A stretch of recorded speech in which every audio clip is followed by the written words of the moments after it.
నీళ్లు, నిధులు, నియామకాలు అని చెప్పి ఏర్పడినటువంటి తెలంగాణలో నియామకాల విషయంలో ఇంకా నిరుద్యోగులు పోరాటం చేయాల్సిన అవసరం ఏర్పడుతుంది.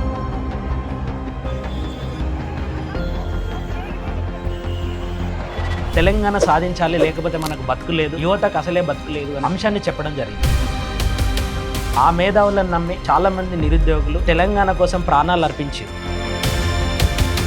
అటు బీఆర్ఎస్ ప్రభుత్వం కానీ ఇటు కాంగ్రెస్ ప్రభుత్వం కానీ యువతను మళ్ళీ మోసం చేస్తుంది.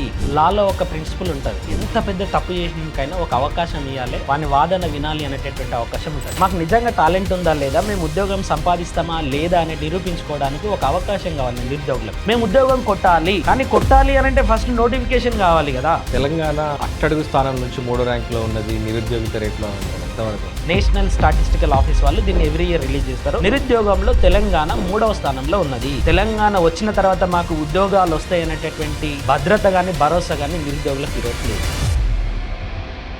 మనకు తెలంగాణ రాకముందు అందరూ కూడా ఏమని చెప్పేవాళ్ళంటే తెలంగాణ వస్తే ఇంటికి ఒక ఉద్యోగం వస్తాయని చెప్పారు. సెకండ్ టర్మ్ వరకు వచ్చేసరికి కూడా కనీసం 1,00,000 ఉద్యోగాలు కూడా రాలేదు. కేసీఆర్ ప్రభుత్వం ఏర్పడిందే తెలంగాణ సెంటిమెంట్ మీద ఏర్పడింది. ఒక 80,000 పోస్టులకు రిక్రూట్మెంట్ ప్రాసెస్ స్టార్ట్ చేస్తామని చెప్పేసి నోటిఫికేషన్ ఇస్తే 16 పేపర్లు లీక్ అయినాయి. బీఆర్ఎస్ ప్రభుత్వం రాసినోనికి ఉద్యోగం రాదు, చదివినోనికి ఉద్యోగం రాదు, చదివి రాసి ఇక రిజల్ట్ వస్తాయన్న క్రమంలో కోర్టుల కేసు వస్తుంది. విచిత్రం ఏంటి అని అంటే వాని యొక్క నిస్సహాయక స్థితిని అడ్వాంటేజ్ గా మార్చుకున్నటువంటి నేటి కాంగ్రెస్ ప్రభుత్వం మొదటి ఏడాదిలోనే 2 లక్షల ఉద్యోగాలు ఇస్తామని చెప్పి ఫస్ట్ 2.5 సంవత్సరాలలో చేసింది ఏందయ్యా అంటే అబద్ధాలను కొనసాగించడం. ఎప్పుడైతే నిరుద్యోగిత రేట్ ఎక్కువ పెరిగిందో ఒక ఉద్యమం అనేది వస్తుంది. ఎప్పటికైనా సత్యమే గెలుస్తుంది. ఒక సైలెంట్ రెవల్యూషన్ అనేది బ్యాక్ ఎండ్ లో నడుస్తూ ఉంటది. ఈ ప్రభుత్వం మోసం చేస్తుంది, నిర్బంధిస్తుంది అనేటటువంటి ఒక వ్యవస్థ అందరి నిరుద్యోగులకి కూడా పోతా ఉంటది. ఇది ఒక రోజు ఉప్పెనై లేస్తుంది. ఆ ఉప్పెనై లేచిన రోజు నిన్ను తొక్కుతుంది.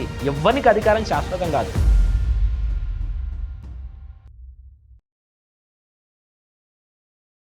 Doctor Prabhakar Chouti, first of all congratulations. ఈ మధ్య మీకు డాక్టరేట్ కూడా వచ్చింది. మిమ్మల్ని ప్రతి ఒక్కరిని మేము ఏమంటామనంటే సార్ అని చెప్పి ఇట్లా సంబోధిస్తుంటాము. మీతో మాకున్నటువంటి పరిచయం కావచ్చు, అనుబంధం, ఆత్మీయత కావచ్చు, అన్న అని చెప్పి మనస్ఫూర్తిగా నోటి నుండి కడుపులో నుంచి పిలిచే అవకాశం ఉంది. కాబట్టి చెప్పండి అన్న, అసలు తెలంగాణలో ఏం జరుగుతుంది? మీరు ఒక ఉద్యమకారుడుగా ఉన్నారు. తెలంగాణ రాష్ట్రం ఏర్పడక ముందు నుండి కూడా అనేక ఉద్యమాల్లో ఉన్నారు. ఎన్నోసార్లు పోలీస్ స్టేషన్లకు వెళ్ళారు.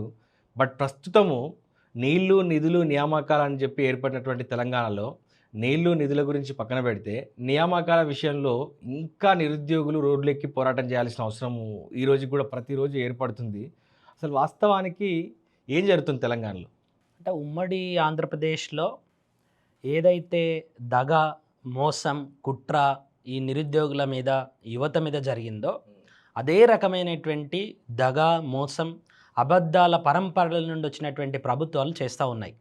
ఉమ్మడి ఆంధ్రప్రదేశ్లో ముల్కీ రూల్స్ మీద పోరాడడం జరిగింది, ముల్కీ రూల్స్ కోసం పోరాడడం జరిగింది, లొకాలిటీ కోసం పోరాడడం జరిగింది, అక్కడ ఉద్యోగాల కోసం పోరాడడం జరిగింది. వాళ్ళు అన్యాయం చేస్తారని చెప్పేసి మనం చాలా రకాలుగా మొత్తుకొని చాలామంది మేధావులు యువతను మరి మేల్కొల్పి తెలంగాణ సాధించాలి, లేకపోతే మనకు బతుకు లేదు, యువతకు అసలే బతుకు లేదు అనేటటువంటి అంశాన్ని చెప్పడం జరిగింది.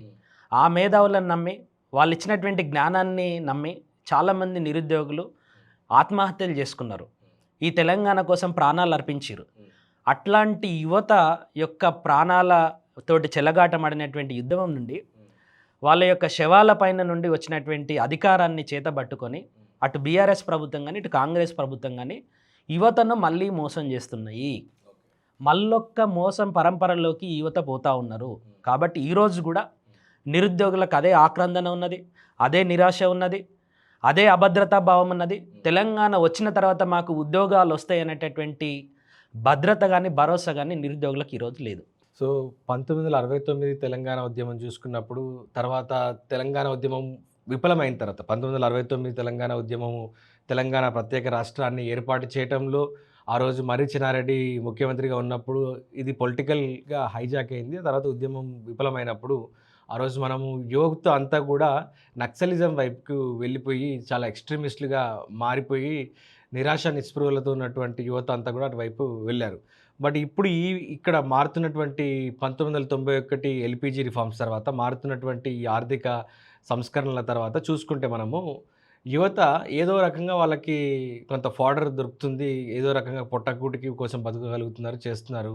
కానీ ఎన్ని సంవత్సరాలు అశోక్ నగర్ చుట్టూ, దిల్‌సుఖ్ నగర్ చుట్టూ, ఈ హైదరాబాద్‌లో ఉన్నటువంటి కోచింగ్ ఇన్‌స్టిట్యూట్‌ల చుట్టూ తిరిగి ఎన్నో సంవత్సరాలు తిరిగి కానీ ఉద్యోగాలు రావట్లేదు. అసలు ఏంటి? ఏం నడుస్తుంది పరిస్థితి? లాలో ఒక ప్రిన్సిపల్ ఉంటుంది. ఏంటి అంటే ఎంత పెద్ద తప్పు చేసినకైనా ఒక అవకాశం ఇవ్వాలి, వాని వాదన వినాలి అనేటటువంటి అవకాశం ఉంటుంది. తెలంగాణ వచ్చిన తర్వాత మాకు నిజంగా టాలెంట్ ఉందా లేదా, మేము ఉద్యోగం సంపాదిస్తామా లేదా అనేటటువంటి అంశాన్ని నిరూపించుకోవడానికి ఒక అవకాశం కావాలి నిరుద్యోగులకు. రెండోది, కేసీఆర్ ప్రభుత్వం 10 ఏళ్ళు పాలించినా, ఇటు రేవంత్ రెడ్డి ప్రభుత్వం 2.5 ఏళ్ళు పాలించినా, వీళ్ళిద్దరు ప్రధానంగా చెప్పింది ఏంటి అధికారంలోకి రావడానికి అంటే, నిరుద్యోగులకు ఉద్యోగ అవకాశాలు వస్తాయి. ఆ రోజు 4 లక్షల ఉద్యోగాలు వస్తాయని కేసీఆర్ ప్రభుత్వం చెప్పింది. ఈరోజు 2 లక్షల ఉద్యోగాలు మొదటి ఏడాదిలోనే ఇస్తామని చెప్పేసి నమ్మబలికి అధికారంలోకి వచ్చిర్రు. ఇంత నమ్మించి మాకు ఉద్యోగాలు వస్తాయని చెప్పేసి చెప్పిన తర్వాత చదువుకున్న యువత ఖచ్చితంగా ఆ ఉద్యోగాలను పొంది ఒక మంచి స్టేటస్ను పొందాలి అని అనుకోవడంలో ఎట్లాంటి తప్పు లేదు. కాబట్టి ఈరోజు కూడా మేము ఉద్యోగం కొట్టాలి, కానీ కొట్టాలి అని అంటే ఫస్ట్ నోటిఫికేషన్ కావాలి కదా. నోటిఫికేషన్ లేకపోతే వీడు ఉద్యోగం కొట్టలేడు. వీని యవ్వనమంతా ఇక్కడే కరిగిపోతూ ఉన్నది, వీని ఏజ్ పోతూ ఉన్నది. వీడు అశోక్ నగర్లో మీరన్నట్టుగా అశోక్ నగర్, దిల్‌సుఖ్ నగర్ మధ్యలో ఈ డోలాయమానంలోనే తిరగాల్సినటువంటి పరిస్థితి వస్తుంది. దీనికి ప్రధాన కారణం నిరుద్యోగులు తీసుకున్నటువంటి నిర్ణయం కాదు, నిరుద్యోగులు నెట్టివేయబడ్డారు ఇక్కడ. సో వాళ్ళు ఏమీ చేయలేనటువంటి ఒక నిస్సహాయక స్థితిలోకి నెట్టివేయబడ్డారు అని చెప్పేసి నేను చెప్పదలుచుకున్నా. సో ఇప్పుడు ఒక వాదన ప్రకారం ఏంటి అని అంటే, సర్వే ప్రకారము తెలంగాణ అట్టడుగు స్థానం నుంచి 3వ ర్యాంక్లో ఉన్నది నిరుద్యోగిత రేట్లో అని అంటారు. ఎంతవరకు వస్తుంది? వాస్తవం. PLFS అనేటటువంటి రిపోర్టు 2025 నేషనల్ స్టాటిస్టికల్ ఆఫీస్ వాళ్ళు దీన్ని ఎవ్రీ ఇయర్ రిలీజ్ చేస్తారు. ఇప్పుడు మంత్లీ కూడా రిలీజ్ చేస్తారు. సో 2025 PLFS సర్వే ఏం చెప్తుందంటే, నిరుద్యోగంలో తెలంగాణ 3వ స్థానంలో ఉన్నది. నిరుద్యోగిత రేటు 5.1% ఉన్నది చివరి నుంచి. ఎస్, చివరి నుండి. అంటే హయ్యెస్ట్ నిరుద్యోగిత రేట్లో మనం 3వ స్థానంలో ఉన్నాం. ఫస్ట్ ప్లేస్ వచ్చేసి గోవా, 2వ ప్లేస్ వచ్చి పంజాబ్, 3rd ప్లేస్ తెలంగాణనే ఉన్నది. నేషనల్ అన్ఎంప్లాయ్మెంట్ రేటు 3.1 తోటి పోల్చుకుంటే మన నిరుద్యోగిత రేటు చాలా ఎక్కువ. అది ఉమ్మడి ఆంధ్రప్రదేశ్లో అట్లనే ఉన్నది, ఇప్పుడు కూడా ఇట్లనే కొనసాగుతూ ఉన్నది. అండ్ లాస్ట్ 10 ఇయర్స్లో తెలంగాణలో క్వాలిటీ ఆఫ్ అన్ఎంప్లాయ్మెంట్ ఉన్నది. అంటే పని చేయడానికి సిద్ధంగా ఉన్నటువంటి మనుషులు చాలామంది ఉన్నారు, పని చేసేటటువంటి వాతావరణం కూడా చాలా ఉన్నది, కానీ ఉద్యోగాలు ఇచ్చేటోళ్ళు లేడు. అదే తెలంగాణ పరిస్థితి. ఓకే. సో ఈ రోజు ఒక జియో రిలీజ్ అవుతుంటుంది. ఈ జియోలన్నీ కూడా చాలా కన్ఫ్యూజన్గా ఉంటాయి మనకు. GO number 55, GO number 29, GO number 46. అసలు జియో నెంబర్ 55 అంటే ఏంటి? అసలు ఎందుకు దాని మీద ఒక లాక్ జామ్ కానీ కాన్ఫ్లిక్ట్ కానీ రైజ్ అవుతుంది? అంటే జియో నెంబర్ 55 ఎందుకు వచ్చింది అని అంటే, మెయిన్స్ గ్రూప్ 1లో ప్రిలిమ్స్ నుండి సెలెక్ట్ చేసేటటువంటి క్రమంలో 1:50 సెలెక్ట్ చేయాలా, 1:15 సెలెక్ట్ చేయాలా, 1:20 సెలెక్ట్ చేయాలనేటటువంటి అంశాన్ని నిర్ధారించడానికి జియో నెంబర్ 55ని బీఆర్ఎస్ ప్రభుత్వం తీసుకొచ్చింది. అంటే ప్రిలిమ్స్లో రాసినటువంటి వాళ్ళల్లో 1:50 మెంబర్స్ని మెయిన్స్కి సెలెక్ట్ చేస్తారు. దీంట్లో ఎన్ని పోస్టులు ఉన్నాయి, ఏ క్యాస్ట్ వైజ్గా ఎన్ని పోస్టులు ఉన్నాయి అనేది బేరీజ్ వేసుకొని ఇంటూ 50 సెలెక్ట్ చేయడం అనేది జరుగుతుంది. అందులో ప్రిలిమినరీ ప్రాసెస్లోనే రిజర్వేషన్ సిస్టమ్ని ఫాలో అవుతారు. కానీ జియో నెంబర్ 29 కాంగ్రెస్ ప్రభుత్వం తీసుకొచ్చింది. మార్పు రావాలి, కాంగ్రెస్ రావాలి అనే పేరుతోటి వచ్చి నిరుద్యోగులను దగా చేయడానికి తీసుకొచ్చినటువంటి అంశమే జియో నెంబర్ 29. జియో నెంబర్ 29 ఏం చెప్తుంది అని అంటే, సేమ్ ప్రాసెస్, కానీ జియో నెంబర్ 29లో ప్రిలిమినరీ ప్రాసెస్లో రిజర్వేషన్ను పాటించరు. ఓవరాల్గా ఎన్ని పోస్టులు ఉన్నాయి, 563 పోస్టులకు నోటిఫికేషన్ ఇచ్చారు. 563 ఇంటూ 50ని సెలెక్ట్ చేస్తారు. సెలెక్ట్ చేసిన తర్వాత స్టెప్ నెంబర్ 2లో ఇప్పుడు ఎస్సీ పోస్టులు ఎన్ని ఉన్నాయి ఇంటూ 50 మెంబర్స్ ఈ సెలెక్షన్లో వచ్చిరా రాలేదనేది చెక్ చేస్తారు. ఒకవేళ రాలేదు, కొంతమంది తక్కువ పడ్డారు, అప్పుడు షార్ట్ ఫాల్ అనేటటువంటి ఒక విధానం ద్వారా ఎంతమంది ఎస్సీలు మెయిన్స్కి అర్హత సాధించలేదు, తక్కువ పడ్డారో వాళ్ళని మళ్ళీ పికప్ చేయడం జరుగుతుంది. జియో నెంబర్ 55లో మెయిన్స్ రాసేటటువంటి క్యాండిడేట్స్ యొక్క సంఖ్య ఫిక్స్డ్. కానీ జియో నెంబర్ 29లో ఈ షార్ట్ ఫాల్ విధానం వలన ఇంకొంతమంది ఎక్స్ట్రా వచ్చేటటువంటి అవకాశం ఉంది. మీరు అడగొచ్చు దీంట్లో నష్టమేముంది అని. పాయింట్ నెంబర్ 1, ఇక్కడ రిజర్వేషన్లు పాటించబడట్లేదు ప్రిలిమినరీ ప్రాసెస్లో. రెండవది, నాన్ లోకల్ క్యాండిడేట్స్కు ఎక్కువ మంది మెయిన్స్ రాసేటటువంటి అవకాశం దీంట్లో వస్తుంది. This is against to the very core principle of the Telangana. రెండవది, ఎక్కువ మంది జనరల్ క్యాండిడేట్స్ మెయిన్స్ రాసేటటువంటి అవకాశాన్ని పొందుతారు. రిజర్వేషన్ క్యాండిడేట్స్ ఎవరైతే ఉంటారో వాళ్ళు రిజర్వేషన్ పోస్టులకు మాత్రమే పర్మిట్ అయ్యేటటువంటి విధంగా ఈ పర్టికులర్ చట్టం పనిచేస్తుంటుంది, ఈ జీవో పనిచేస్తుంది. దీనివలన తెలంగాణలో చాలామంది విద్యార్థులు గ్రూప్ 1 రాసినటువంటి దాంట్లలో 90% విద్యార్థులు జీవో నెంబర్ 29 వ్యతిరేకించారు. హైకోర్టుకు పోయారు, హైకోర్టు తర్వాత సుప్రీంకోర్టుకు పోయారు. సుప్రీంకోర్టు ఏమన్నది అని అంటే ఎగ్జామ్ ప్రాసెస్లో ఉంది కాబట్టి ఇప్పుడు జీవో నెంబర్ 29 యొక్క మెరిట్స్ని కానీ డిమెరిట్స్ని కానీ నేను చర్చించలేను, కాబట్టి దీన్ని పక్కకు పెట్టండి, ఎగ్జామ్ కానివ్వండి అని అన్నది. దాన్ని ప్రభుత్వం ఎట్లా మలుచుకున్నది? జీవో నెంబర్ 29 మీద విద్యార్థులు వేసినటువంటి పిటిషన్ సుప్రీంకోర్టు కొట్టేసింది. జీవో నెంబర్ 29కు కాన్స్టిట్యూషనల్ వ్యాలిడిటీ వచ్చిందని ప్రచారం చేసుకొని ఒక అబద్ధాల పరంపరను సమాజంలోకి చొప్పించడం జరిగింది. ఇది జీవో నెంబర్ 29 వలన నాన్ లోకల్ క్యాండిడేట్లు ఎక్కువ మంది ఇక్కడ మెయిన్స్ రాయడానికి అర్హత పొందుతారు. ఇదే కదా తెలంగాణలో మొత్తం కొట్లాడింది, లోకల్లోనికి ఉద్యోగం రావాలని కదా కొట్లాడింది. ఈ తెలంగాణ కోసం కొట్లాడడానికి కదా ఉద్యోగం రావాలి. ఇదే గ్రూప్ 1లా English as a qualifying exam ఉంటుంది, కానీ Telugu as a qualifying exam ఉండదు. ఇదేం విచిత్రం? తెలుగు వెలగాలి అంటారు, గ్రూప్ 1లో పెట్టాలి కదా, తెలుగు వచ్చినోడే కదా మంచి పాలన అందించగలుగుతాడు. ఇట్లా చాలా లోపాలు గ్రూప్ 1 పరీక్షల్లో కూడా ఉన్నాయి. ఓకే, సో మనకు తెలంగాణ రాకముందు ఏమని చెప్పేవాళ్ళు మన రాజకీయ నాయకులు కావచ్చు, ఉద్యమకారులు కావచ్చు, మేధావులు కావచ్చు, వీళ్ళందరూ కూడా ఏమని చెప్పేవాళ్ళు అంటే తెలంగాణ వస్తే ఇంటికొక ఉద్యోగం వస్తుందని చెప్పేవాళ్ళు. తెలంగాణ వచ్చిన తర్వాత తెలంగాణ ఏర్పడే క్రమం లోపల 2014 జూన్ 2వ తారీఖు ఆ క్రమం లోపల ఇంటికి ఒక ఉద్యోగం కాదు 4 లక్షల ఉద్యోగాలు మేము ఈ ఫస్ట్ టర్మ్లోనే మేము ఫిల్ చేస్తామని అన్నారు. సెకండ్ టర్మ్ వరకు వచ్చేసరికి కూడా కనీసం 1,00,000 ఉద్యోగాలు కూడా రాలేదు. ఏదైతే ఈ కారుణ్య నియామకాలు ఉన్నాయి కదా, కన్ఫర్డ్ ఐఏఎస్లు కావచ్చు, లేకపోతే ఈ ఆల్రెడీ రిక్రూట్ అయినటువంటి కాంట్రాక్ట్ బేస్డ్ ఎంప్లాయీస్ కావచ్చు, అవన్నిటిని చూపించి ఒక కాకి లెక్కలు చూపించినట్టు కనబడుతున్నది. ఎంతవరకు వాస్తవం ఇది? తెలంగాణ వచ్చిందే నియామకాల కోసం వచ్చింది. కేసీఆర్ ప్రభుత్వం ఏర్పడిందే తెలంగాణ సెంటిమెంట్ మీద ఏర్పడింది. తెలంగాణ ఇచ్చిన కాంగ్రెస్ను కాదని టీఆర్ఎస్కి పట్టం కట్టిరు నిరుద్యోగులందరూ.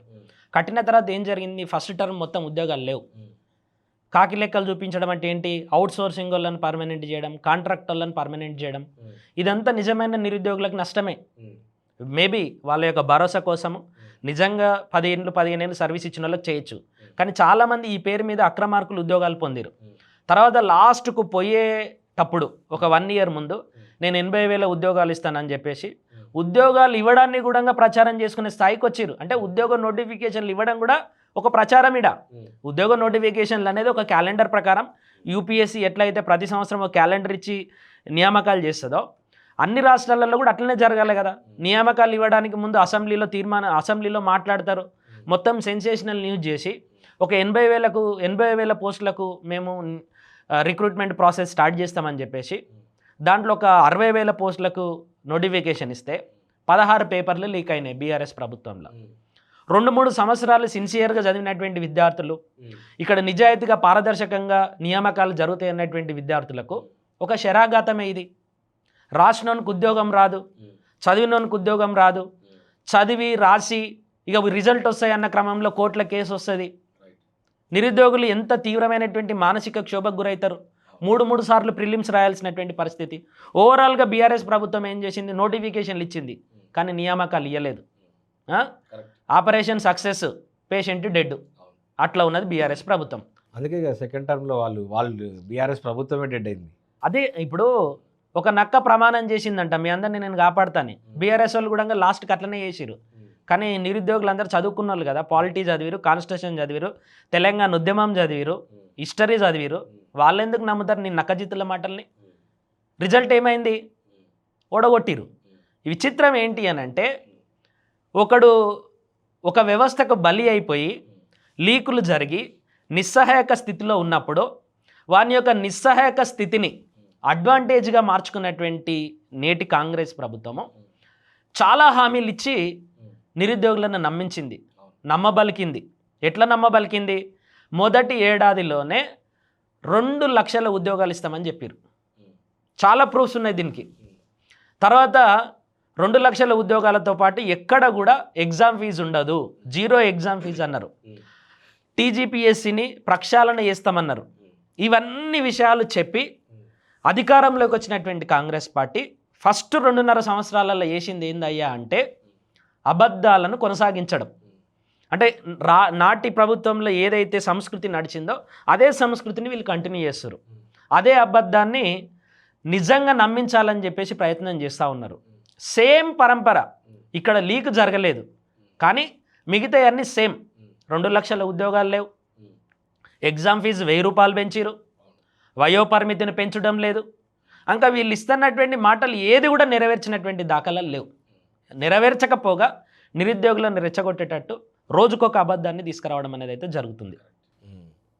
సో మీరు రాహుల్ గాంధీని కలిశారు, రేవంత్ రెడ్డిని కలిశారు పర్సనల్గా. వాళ్ళ యొక్క అభిమతం ఏంటి? ఇప్పుడు రాహుల్ గాంధీ అశోక్ నగర్కి వచ్చి నిరుద్యోగులు అందరితో కూర్చొని మీ యొక్క ఆస్పిరేషన్స్ని మేము నెరవేరుస్తాం, మమ్మల్ని గెలిపించండి, ఒక అవకాశం ఇవ్వండి అని చెప్పాడు. ఆ రోజు కేసీఆర్ మీద ప్రజలు ఆల్మోస్ట్ అన్ని విషయాల్లో 100% సాటిస్ఫైడ్ ఉన్నారు. కేవలం ఒక నిరుద్యోగం అనే అంశంలో మాత్రమే సాటిస్ఫాక్షన్ లేకుండా పోయింది. మరి ఆ టైంలో వాళ్ళకు ఉన్నటువంటి కాంగ్రెస్ పార్టీకి ఉన్నటువంటి ఒక ఆయుధం ఏంటి అని అంటే ఈ ఎంప్లాయ్మెంట్ ఇష్యూ ఒకటే వాళ్ళకి ఆయుధం ఉండేది. సేమ్ ఒక గతం చరిత్ర నుండి మళ్ళీ చరిత్ర పునరావృతం కాకుండా పాఠం నేర్చుకోవాలి కదా. ఎందుకు మీరు కలిసారు కాబట్టి అడుగుతున్నాను, రాహుల్ గాంధీ గారు కానీ రేవంత్ రెడ్డి గారు కానీ ఎందుకు దీన్ని నుంచి పాఠం నేర్చుకోవట్లేదు? 100% ఆ రోజు బీఆర్ఎస్ ప్రభుత్వంలో నిరుద్యోగులందరూ కూడా ఒక కోపం మీద ఉన్నారు. అత్తగొట్టిందని కాదు, తోటి కోడలు నవ్వింది అని చెప్పేసి నాకు ప్రాబ్లం అయింది అంటారు కదా. అదేవిధంగా ఇక్కడ రేవంత్ రెడ్డి ప్రభుత్వం మీద కానీ ఇక్కడ ఉన్నటువంటి కాంగ్రెస్ నాయకుల మీద ఎవరికి కూడా భరోసా లేకుండే. కానీ కేసీఆర్ మమ్మల్ని పట్టించుకోలేదు, లీక్ చేసిన వాళ్ళని తీసేయలేదు, టీజీపీఎస్సీని ప్రక్షాళన చేయలేదు, ఒక ప్రెస్ మీట్ లేదు, మా గురించి ఒక్క మాట కూడా మాట్లాడలేదు అనేటటువంటి తీవ్ర నిస్సహాయక స్థితిలో నిరుద్యోగులు ఉండే ఆ రోజు. ఇంకా కొట్లాడిన వాళ్ళను తీవ్రంగా మానసిక క్షోభకు గురి చేసిరు, నిర్బంధాలు పెట్టిరు, అరెస్టులు చేసిరు. ప్రవళిక లాంటి అమ్మాయి చనిపోతే రకరకాలుగా ఆమెను బదనాం చేయడానికి ప్రయత్నం చేసిరు అనేటటువంటి అంశాలలో రేవంత్ రెడ్డి కానీ కాంగ్రెస్ నాయకులు కానీ ఈరోజు పదవులు పొందినటువంటి ప్రతి ఒక్కరు వచ్చేసి నిరుద్యోగులందరినీ కూడా నమ్మించారు. అదే పరంపరలో మమ్మల్ని నమ్ముతలేరు, మేము ఎంత చెప్పినా కూడా ఎవడు పట్టించుకుంటలేడని చెప్పేసి రాజ్యాంగాన్ని పట్టుకొని తిరుగుతున్నటువంటి రాహుల్ గాంధీ గారిని అశోక్ నగర్ పట్టుకొచ్చారు. అశోక్ నగర్ వచ్చేసి ఇంకా కూడా ట్విట్ ఉంది, రాహుల్ గాంధీ గారు తెలుగులో పెట్టిన ట్విట్ ఉంది, ఇంగ్లీష్లో పెట్టిన ట్విట్ ఉన్నది. అండ్ వీడియో చేసిండు ఆయన ఎంత నిరుద్యోగిత ఉందని చెప్పేసి. ఇక్కడ కలిసిన తర్వాత ఏం చెప్పిండు ఆయన అంటే, మొదటి ఏడాదిలోనే ప్రభుత్వం అధికారంలోకి వచ్చిన మొదటి ఏడాదిలోనే కాంగ్రెస్ మేనిఫెస్టో అభయహస్తంలో ప్రకటించినట్టుగా 2 లక్షల ప్రభుత్వ ఉద్యోగాలు ఇస్తామని చెప్పిండు. అన్ని మీడియా ఛానల్స్లో వచ్చింది, ప్రచారం చేసుకున్నారు. మాకు ఒక భరోసా ఇవ్వనీకి వచ్చిండు అని చెప్పేసి నిరుద్యోగులు అనుకున్నారు. రాహుల్ గాంధీని నమ్మిరు, ఎందుకంటే ఈయన రాజ్యాంగం పట్టుకొని తింటున్నాడు, రాజ్యాంగ స్ఫూర్తితో ఉన్నాడు. వీళ్ళు మాట మీద నిలబడి మరి తెలంగాణ కూడా ఇచ్చిరు అనేటటువంటి మాటను నమ్మిరు. ప్రియాంక గాంధీ గారు సరూనగర్ స్టేడియంలో యువ సంఘర్షణ సభ పెట్టేసి యూత్ డిక్లరేషన్ పేరు మీద కూడా కొన్ని హామీలు ఇచ్చింది. బాలికలందరికీ ఈ స్కూటర్లు ఇస్తాం, బ్యాక్లాగ్ పోస్టులు భర్తీ చేస్తాం. దాంట్లోనే 3వ పాయింట్ ఏంటి, అధికారంలోకి వచ్చిన మొదటి ఏడాదిలోనే 2 లక్షల ఉద్యోగాలు ఇస్తామన్నారు. సోనియా గాంధీ గారు వచ్చి చెప్పారు, వీళ్ళని నమ్మి కదా ఓట్లేసారు నిరుద్యోగులు. ఇదే పరంపరలో ఆనాటి సిఎల్పి లీడర్ బట్టి విక్రమార్క సంతకంతో, ఆనాటి పిసిసి అధ్యక్షుడు రేవంత్ రెడ్డి సంతకంతో మొదటి ఏడాదిలోనే 2 లక్షల ఉద్యోగాలు. హిందూ పేపర్లు అదే ఆడు, ఆంధ్రజ్యోతులు అదే ఆడు, ఈనాడులో అదే ఆడు, నవ తెలంగాణలో అదే ఆడు, నమస్తే తెలంగాణలో కూడా ఆడిచ్చిరాళ్ళు. ఇన్ని యాడ్స్, ఇది హామీ కాదు గ్యారంటీ అన్నారు. జాబ్ క్యాలెండర్ పేరుతోటి మేనిఫెస్టోని ప్రకటించి దాంట్లో డేట్లు ఇచ్చిరు. Phase 1 group 1 notification April 2024, phase 2 group 1 notification June 2024, group 2 notification, group 3 notification, constable notification అని డేట్లు ప్రకటించి వాటికి నోటిఫికేషన్లు ఎప్పుడు ఇస్తాం, జాబ్ ఎప్పుడు ఇస్తామని చెప్పేసి ప్రకటించిన తర్వాత ఇక్కడ ఇంత అన్యాయానికి గురి అయిన తర్వాత ఎవడని నమ్మకుండా ఉంటాడా? నమ్మి ఓట్లేసారు. ఇలా రాహుల్ గాంధీ గారు ఏం చెప్తారు, రాజ్యాంగం అవహేళన జరుగుతున్నది, నీట్ పేపర్ లీక్ అవుతున్నది అని నీట్ విద్యార్థుల కోసము ఆయన ధర్నా చేస్తాడు. సభలు పెడతాడు, కోటా దగ్గరికి పోయి విద్యార్థులను కలుస్తాడు. అక్కడ ఏం భరోసా ఇస్తున్నావు నువ్వు? తెలంగాణలో ఏం భరోసా ఇచ్చి ఏం నిలబెట్టుకున్నావు? నీ ప్రభుత్వమే ఉంది కదా ఇక్కడ. కాంగ్రెస్ ప్రభుత్వాన్ని తెలంగాణ మోడల్ని దేశమంతా చూపిస్తున్నావు కదా. ఇక్కడ బీసీలకు రిజర్వేషన్ అన్నావు, అది కుంటుపడిపోయింది. ఇలా నిరుద్యోగులకు 2 లక్షల ఉద్యోగాలు ఇస్తావన్నావు, హామీ నెరవేర్చలేదు. నువ్వు ఏ రోజు అన్నొచ్చి సమీక్ష చేసినావా? రాహుల్ గాంధీ ప్రధానమంత్రి కావాలని కోరుకుంటున్న దాంట్లో తెలంగాణలో చాలామంది నిరుద్యోగులు. రాహుల్ గాంధీ యొక్క మాటలు నమ్మే వాళ్ళు చాలామంది ఉన్నారు. రాహుల్ గాంధీ యొక్క నాయకత్వాన్ని కోరుకునేటోళ్ళు చాలామంది ఉన్నారు ఇక్కడ. కానీ నువ్వేం చేస్తున్నావు? ఈ నమ్మకాన్ని వమ్ము చేస్తున్నావా లేదా? నీ రాజ్యాంగం ఎంతవరకు పోతుంది అంటే నమ్మబలికి నమ్మించి ఓట్లు వేయించుకున్న తర్వాత మీ ప్రామిసెస్ని నిలబెట్టరా? ఒక ప్రామిస్కున్న విలువేంది? నిన్ను మళ్ళీ ఎట్లా నమ్మాలి? దేశమంతా నిన్ను ఎట్లా ప్రచారం చేయాలి ఎవరైనా? ఇక తెలంగాణలో గెలిచి నమ్మించి నిరుద్యోగులను ముంచేస్తే అయిపోయినట్టేనా? మమ్మల్ని ఎవరు పట్టించుకోవాలి? నువ్వు ఈరోజు రాగలుగుతావు అశోక్ నగర్? వాళ్ళు అడుగుతున్నారు బీఆర్ఎస్ వాళ్ళు, దమ్ముంటే ఇప్పుడు రా అశోక్ నగర్ అని. ఎటుపోయిండు బల్మూరి వెంకటు? ఎటుపోయిండు రియాజు? ఈ తెలంగాణలో బీఆర్ఎస్ ప్రభుత్వం ఓడిపోయిన తర్వాత అశోక్ నగర్లో విజయోత్సవ ర్యాలీ తీసిరు.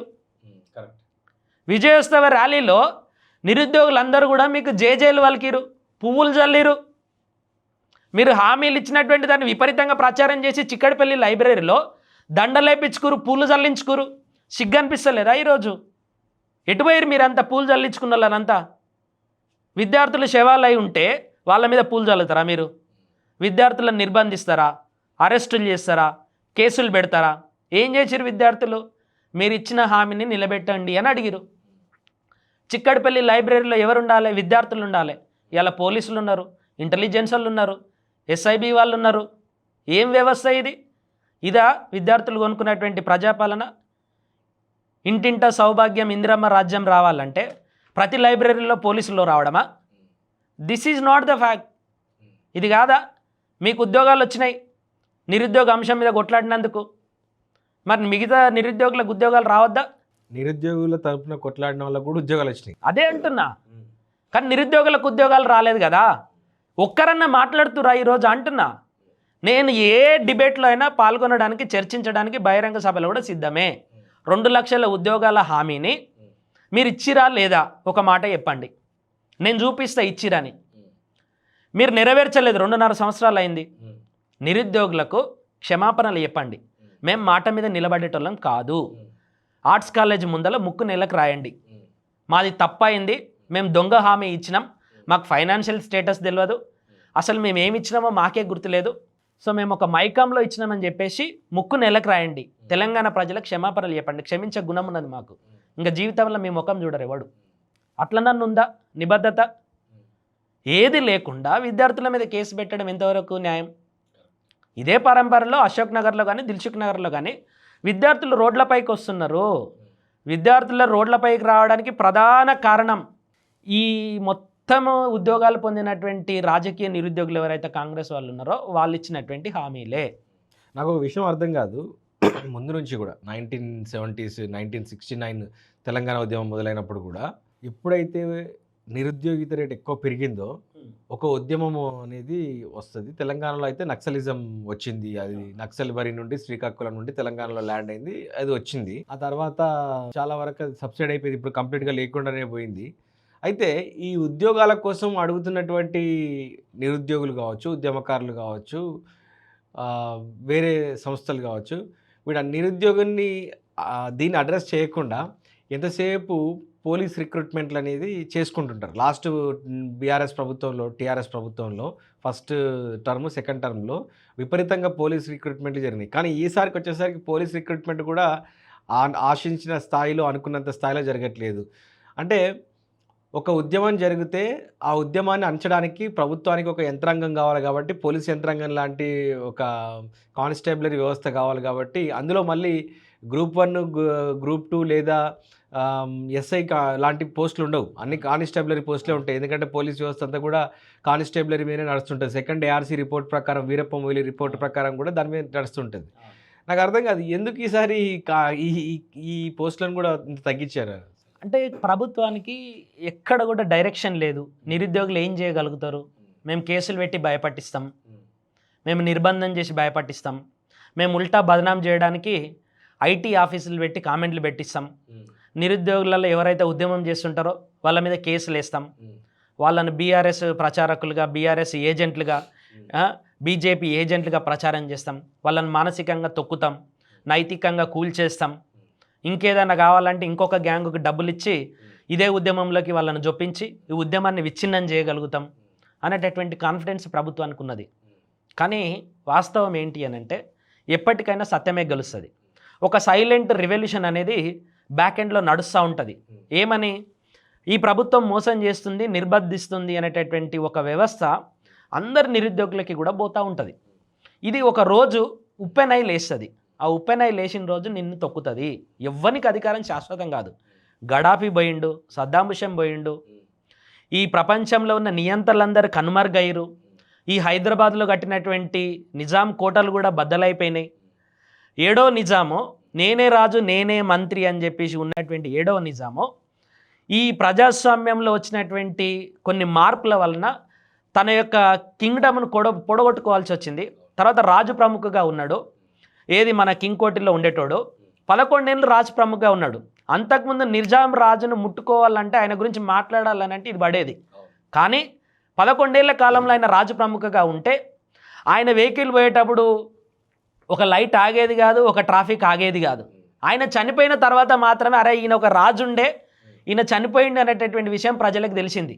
ఆ 11 ఏళ్ల కాలంలో ఆ గోడల మీద రాసుకున్నటువంటి రాతలను చదువుకొని ఉన్నాడు తప్ప ఇంకేం కాలే. అంటే వన్స్ ఒక చేంజ్ వచ్చింది అని అంటే ఎంతోమంది నియంతల్ని ఈ ప్రజాస్వామ్యం కానీ ప్రజల నుండి వచ్చినటువంటి అసంతృప్తి కానీ కుప్పగూల్చింది అనేటటువంటి విషయాన్ని మర్చిపోవద్దు. నువ్వు శాశ్వతం కాదు. ఆనాడు కిరణ్ కుమార్ రెడ్డి ఉండే ముఖ్యమంత్రిగా, ఈరోజు ఏముండైనా ఎంతోమంది రోషయ్య ఉండే, అట్లాంటి వాళ్ళు చాలామంది ముఖ్యమంత్రులు వచ్చిపోయారు. కానీ ఇక్కడ తెలంగాణ ఉద్యమం శాశ్వతం, ఉద్యోగాలు కావాలి అనేటటువంటి హక్కు శాశ్వతం, నిరుద్యోగులు ప్రశ్నించడం కూడా సాధ్యమే. ఈ నిరుద్యోగం పోయినంత కాలం నేను కాకపోతే ఇంకోడు కాకపోతే ఇంకోడు 100% ప్రశ్నిస్తూనే ఉంటారు. ఈ కేసులు, ఈ నిర్బంధాలు భూమి పుట్టినప్పటి నుండి ఉన్నది. స్టిల్ మనకు ఒక రాజ్యాంగం ఉన్నది, ఓ చట్టం ఉన్నది. ఈ నిరుద్యోగులందరూ కూడా ఆ రాజ్యాంగాన్ని నమ్ముతారు, ఆ చట్టాన్ని నమ్ముతారు. కాబట్టి ప్రజాస్వామ్య పద్ధతిలోనే ఈ నిరసన అంతా కొనసాగుతూనే ఉంటుంది. దీన్ని నిరుద్యోగులను పిలిచి మాట్లాడి వాళ్ళ యొక్క కన్సర్న్స్ని అడ్రస్ చేసి వాళ్ళను బుజ్జగించి వాళ్ళకు ఒక భరోసా ఇవ్వాల్సినటువంటి ప్రభుత్వము ఈరోజు బెదిరిస్తూ ఉన్నది. ఉద్యోగాలు వేయకుండా నాటకాలు ఆడుతూ ఉన్నది. ఇది మంచిది కాదు ప్రభుత్వానికి. ఏ ప్రభుత్వానికి మంచిది కాదు. నమ్మించి వచ్చిన కాంగ్రెస్ పార్టీకి అంత మంచిది కాదు. ఒక మాట సూటిగా చెప్పండి. ఈ ప్రభుత్వం ఇప్పుడు ఏఐ టెక్నాలజీ అనేది ఒక విప్లవంగా దూసుకొస్తుంది. విప్లవం అనే దానికంటే కూడా నేను అనుకుంటున్నా, నా పర్సనల్ ఒపీనియన్, అదొక సునామీ లాగా, అదొక పెద్ద పెను ప్రమాదం లాగా దూసుకొస్తుందని చెప్పి నేను అనుకుంటున్నా. ప్రైవేట్ ఉద్యోగాలే రోజుకు వేల సంఖ్యలో పోతున్నాయి. అవును. అట్లాంటప్పుడు ప్రభుత్వ ఉద్యోగాలు ఉంటాయి భవిష్యత్తులో అని చెప్పి నేను అనుకోను. ఇంకా ఎక్కడి నుంచి ఇప్పుడు తెలంగాణలో ఒక కమిటీ రిపోర్ట్ ప్రకారం, నాకు ఎగ్జాక్ట్గా కమిటీ పేరు తెలియదు, బిస్వాల్ కమిటీ రిపోర్ట్ ప్రకారం 3 లక్షలు 3.5 లక్షల ఉద్యోగాలు ఉన్నాయని చెప్పేసి బీఆర్ఎస్ ప్రభుత్వం ఉన్నప్పుడే చెప్పింది, ఇప్పుడు కాదు. అవును, రేవంత్ రెడ్డి కూడా చెప్పింది. అదే చెప్తున్నా. అయితే అసలు వాస్తవంగా ఉద్యోగాలు, ప్రభుత్వ ఉద్యోగాలు ఎప్పటి వరకు ఉండొచ్చు, ఉంటాయా ఇంతకి? డెఫినెట్లీగా మనకు కంప్యూటర్ కనుక్కున్నప్పుడు ఇట్లాంటి వాదనే వచ్చింది, ఇంటర్నెట్ కనుక్కున్నప్పుడు ఇట్లాంటి వాదనే వచ్చింది, ప్రపంచంలో ఎక్కడ దొరకని ఇంటర్నెట్ ఇక్కడ చీప్గా లభిస్తున్నప్పుడు కూడా ఇట్లాంటి వాదనే వచ్చింది. ఇట్లాంటి ఎవల్యూషన్స్ వస్తూనే ఉంటాయి. దాంట్లో ఆర్టిఫిషియల్ ఇంటెలిజెన్స్ అనేది ఒక బ్రేక్ త్రూ కావచ్చు సొసైటీలో. కానీ ప్రతి రివల్యూషన్, ప్రతి టెక్నాలజికల్ ఎవల్యూషన్ అనేది, ఇన్వెన్షన్ అనేది ఒక కొత్త అవకాశాన్ని, ఒక కొత్త స్పేస్ను ఖచ్చితంగా క్రియేట్ చేస్తుంది. ఫర్ ఎగ్జాంపుల్ రీసెంట్గా మెటా ఈ ఏఐ మీద పనిచేయడానికి 24 years ఓల్డ్ చైనీస్ టెక్కీని రిక్రూట్ చేసుకుంది. $200 million జీతం ఇస్తుంది. అంటే మీనింగ్ ఏంటి? దాదాపుగా 1600 కోట్లు per year. అండ్ ఆయనకు అన్ని ఫెసిలిటీస్ కలిపి దాదాపుగా 8,000 కోట్లు చెల్లిస్తుంది 24 ఏళ్ళ బాలునికి. ఇదే దేశంలో కాన్పూర్ ఐఐటి అల్యూమినీని రిక్రూట్ చేసుకుంది మెటా, 800 కోట్లు ఇస్తుంది. రేపు ఇదే ఏఐ నేర్చుకున్నానికి, ఇదే ఎంఎల్ నేర్చుకున్నానికి, ఇదే డాటా సైన్స్ నేర్చుకున్నానికి, ఇదే మెటావర్స్ నేర్చుకున్నానికి రేపు కొన్ని కోట్ల రూపాయలు జీతం ఇచ్చేటటువంటి అవకాశం ఉన్నది. ఒక కొత్త అవకాశాన్ని క్రియేట్ చేస్తుంది. ఇన్ని రోజులు ప్రభుత్వంలో ఏవైతే పనులు మనం చేయగలిగినామో ఒక 10 ఏళ్ళ కింద అదంతా కూడా ఈరోజు కంప్యూటర్ చేస్తుంది కదా. ప్రభుత్వ ఉద్యోగాలు ఏం పోలేదు కదా. ఖచ్చితంగా ఈ భూమి ఉన్నంతకాలం ఒక ప్రభుత్వం అంటూ ఉంటుంది, ప్రభుత్వ వ్యవస్థ అంటూ నడుస్తుంది. ప్రభుత్వానికి సైన్యం ఉండాలి, ప్రభుత్వానికి ఎగ్జిక్యూటివ్ బాడీ ఉండాలి, ప్రభుత్వానికి శాశ్వత ఉద్యోగులు ఉండాలి. ప్రభుత్వ యంత్రాంగం అంతా నడవడానికి ప్రభుత్వం ఉన్నంత కాలం అయితే వ్యవస్థ కావాలి. ఈ ప్రభుత్వ యంత్రాంగము ప్రజలకు సేవ చేయడానికి టెక్నాలజీని వాడుకుంటుందా, లేకపోతే ఇంకొకటి వాడుకుంటుందా అనేటటువంటి ఒక మెకానిజం ఉంటుంది. సో ప్రభుత్వ ఉద్యోగాలు దాన్ని రేట్ ఆఫ్ ఇంక్రీజ్ కోల్పోవచ్చు, వేకెన్సీస్ తగ్గొచ్చు, కానీ ఒక కొత్త అవకాశాన్ని మాత్రం ఇది క్రియేట్ చేయబోతుంది. ప్రభుత్వాలు ఏం చేయాలి, ఇప్పుడు నిరుద్యోగులు ఏం చేయాలి, ప్రభుత్వ ఉద్యోగం గురించి ప్రయత్నం చేస్తూనే రేపు ఖచ్చితంగా ప్రభుత్వం ఉద్యోగం వచ్చినా రాకున్నా నువ్వు ఇప్పుడు ఉద్భవించేటటువంటి స్కిల్స్ నేర్చుకోవాలి. ఆర్టిఫిషియల్ ఇంటెలిజెన్స్ నేర్చుకో, మెటావర్స్ అంటే ఏంటి నేర్చుకో, డేటా సైంటిస్ట్ గురించి చదువు, మిషన్ లెర్నింగ్ అంటే ఏంటో నేర్చుకో, ఆర్టిఫిషియల్ ఇంటెలిజెన్స్లో వాడుతున్నటువంటి టూల్స్ ఏంది, గూగుల్ LM అంటే ఏంది, గ్రోక్ అంటే ఏంది, జెమినీ AI అంటే ఏంది, చాట్ GPT అంటే ఏంది, ఇట్లా చెప్పుకుంటూ పోతే ఈ టూల్స్ అన్నిటిని కూడా నువ్వు ఇనిషియల్ స్టేజ్లోనే నేర్చుకోగలిగితే రేపు భవిష్యత్తులో ఇప్పుడున్న చాట్ GPT కాదు, ఇంకొక 2-3 ఏళ్ళ తర్వాత జనరేటివ్ AI వస్తుంది, దాని తర్వాత సూపర్ ఇంటెలిజెన్స్ AI వస్తుంది. సూపర్ ఇంటెలిజెన్స్ AI అంటే ఒక మనిషి ఆలోచించినటువంటి స్పీడ్కు, మనిషి ఆలోచించేటటువంటి తర్కానికి 1,00,000 రెట్లు ఎక్కువ ఆలోచించగలుగుతుంది. దాంతో పోటీ పడడానికి మనం సిద్ధం కావాలి. ఖచ్చితంగా 2029 తర్వాత ప్రభుత్వ ఉద్యోగాలు అనేటివి ఉన్నప్పటికీ ఇచ్చే పరిస్థితులలో అటు కేంద్రం కానీ ఇటు రాష్ట్రం కానీ ఉండదు, వాళ్ళకి ఇప్పటికే శాతం అవుతలేదు. కాబట్టి నిరుద్యోగులు కూడా 29 తర్వాత ఖచ్చితంగా ఒక ఆల్టర్నేటివ్ ఎంప్లాయ్మెంట్ను వాళ్ళు సృష్టించుకోవాలి. ఈ టెక్నాలజీని అడాప్ట్ చేసుకొని మనం ఎట్లా బతకాలి అనేటటువంటి అంశం గురించి ఇప్పటి నుండే ఆలోచించాలి, వాటిని నేర్చుకొని సిద్ధంగా ఉండాలి అనేది నేను ఇచ్చే సలహా.